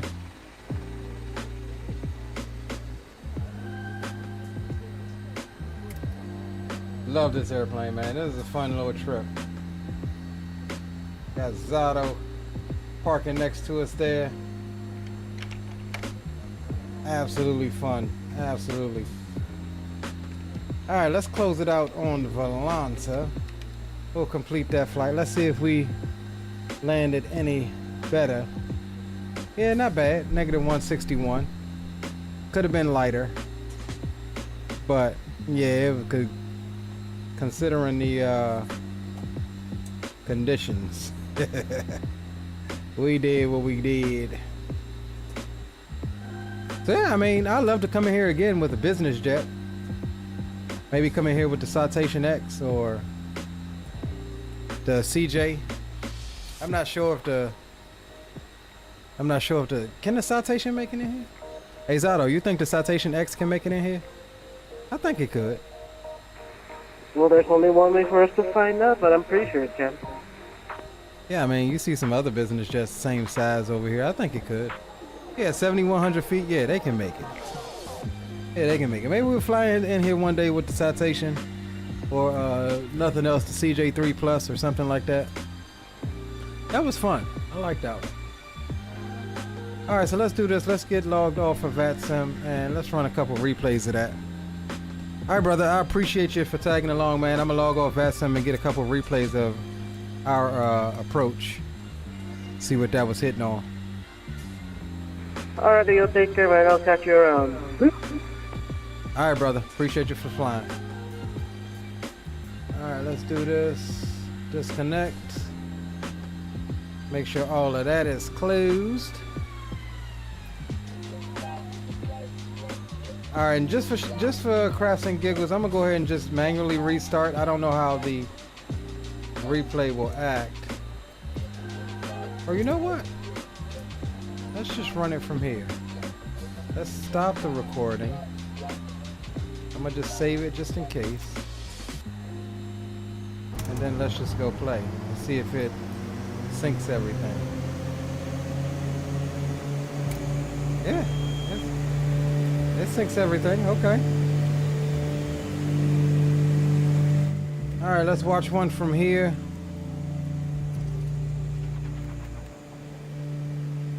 Man, that was rocky coming in. We even tried to give it a little slip, but it just was not working. It was beating us up coming in here.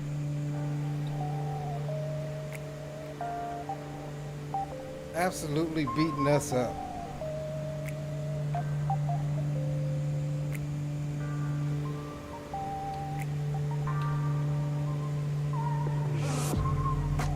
Head out pucker factor on 10. Look at that little slip. Trying to slip it. I couldn't keep it stable.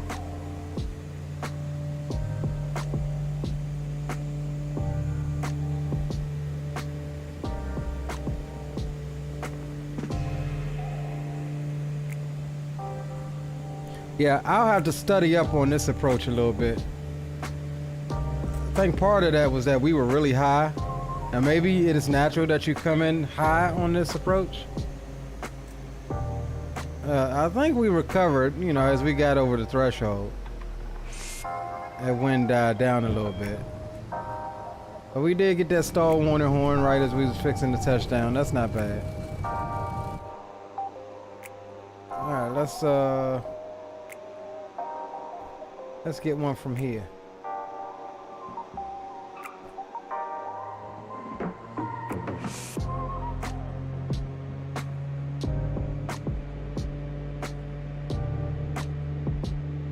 Like, look, just trying to slip it a little bit to kill some of that altitude without gaining too much speed.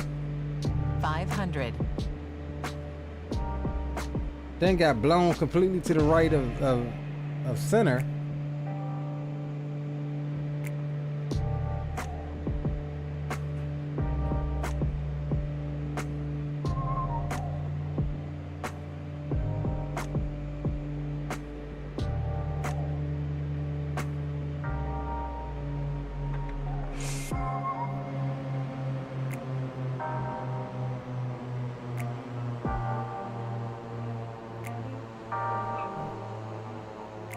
We bounced it a little bit. I didn't realize that. I didn't realize we bounced. It didn't seem like we bounced.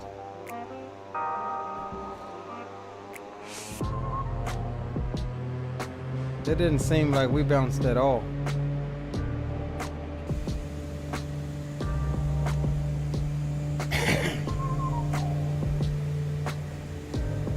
$500.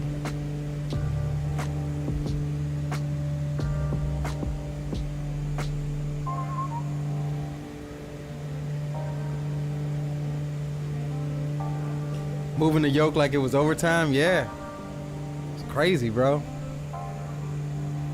Yeah, I gotta come in here a little bit more. I like this airport. I like this approach. I like the scenery for it. I'm gonna be flying in here for the next couple of days, I think.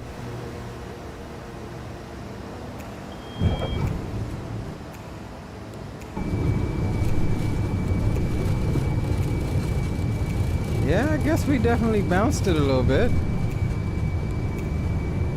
I guess we did. I think we landed on the right side here first.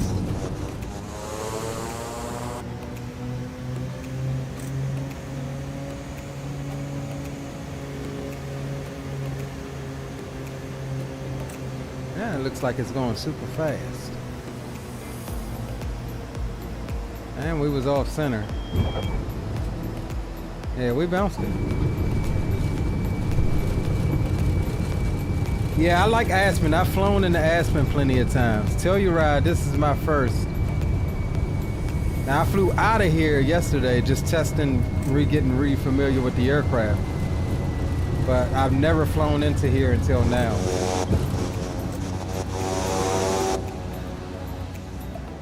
Never flown in here until now.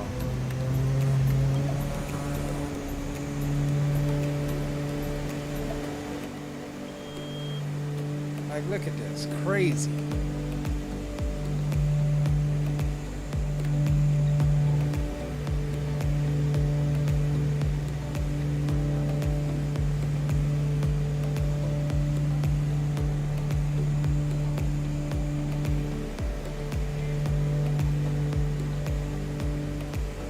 Flown into Aspens at least a dozen times in the flight sim rear Learjet. I gotta reinstall my Learjet too. That's another one we ain't been in a while.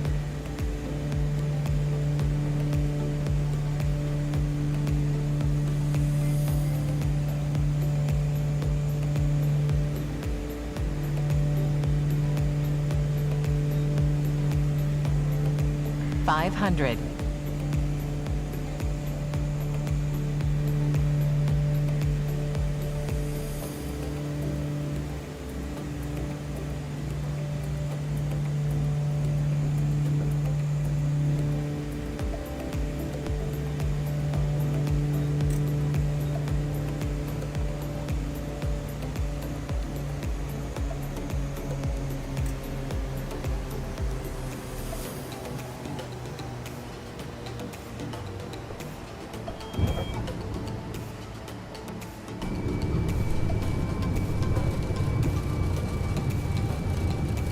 All right, let's jump out and maybe get some outside shots here. And let's go drone follow off. And let me speed up my rotation.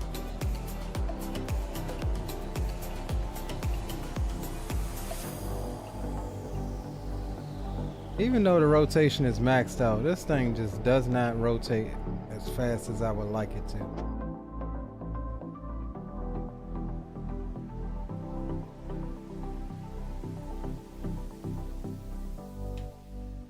Don't sink. Don't sink. Don't sink. Shut up.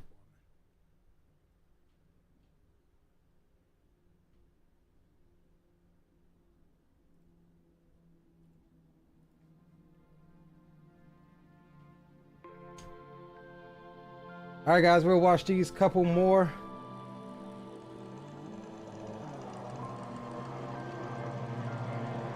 Here, let's take that back. I wasn't paying attention to that. But yeah, we'll watch these couple more, man. I appreciate all of you guys for hanging out with us tonight. If you haven't done so already, definitely drop a thumbs up for the stream. If you're new here, enjoy the content, seeing this on the replay, consider subscribing to the channel to help us out. It's free, don't cost you nothing. Also, join the Discord. Link is below in the description as well, where you can hang out and link up with awesome guys 500.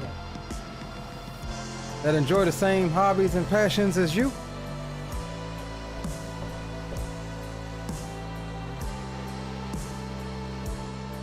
Appreciate all of the support from you guys. Zato, I appreciate you for hanging out with us and flying along with us. That was the real treat. That was the real star of the show tonight. You know, not many of these homies like GA, so you know, every one of you that can tag along with the GA.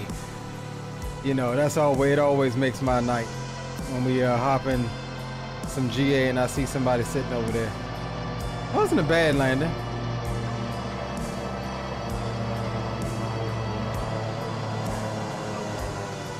Why is my thing? I can't even get it to do what I want. All right, we'll take that back one more time. Don't sink. But yeah, Don't sink.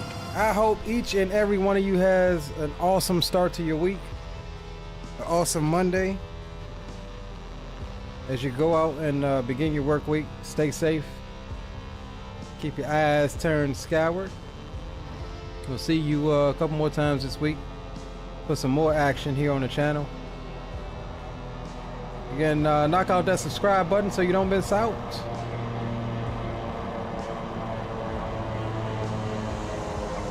And green light, if you're still here, bro, I hope you're happy that you finally got to see your Dookie Duke on stream after it's been a minute. But this stream was brought on by Mr. Greenlight Auto Brokers, who's been giving me hell, man. When you gonna pull out that Dookie Duke?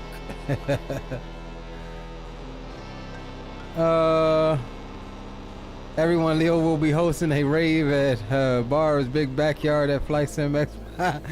Flight Sim Doc will be DJing. When is this? Is this like real stuff or are you playing? Oh man. But yeah, guys, I appreciate it. Glad I can hang out with you guys tonight. I don't think I have any more views that we hadn't seen.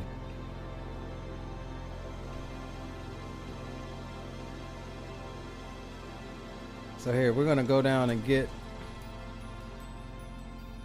this last one here. I want to get it from the threshold just to kind of see what we looking like here.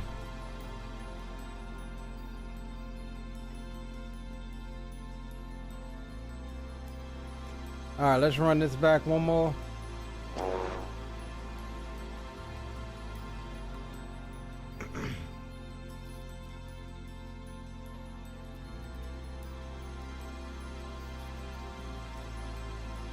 All right, guys, I've been your boy Leo. We are signing off for the night.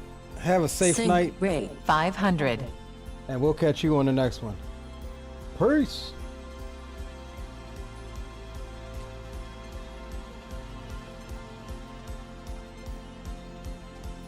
I know our center line was all off, so I ain't even gonna worry about that.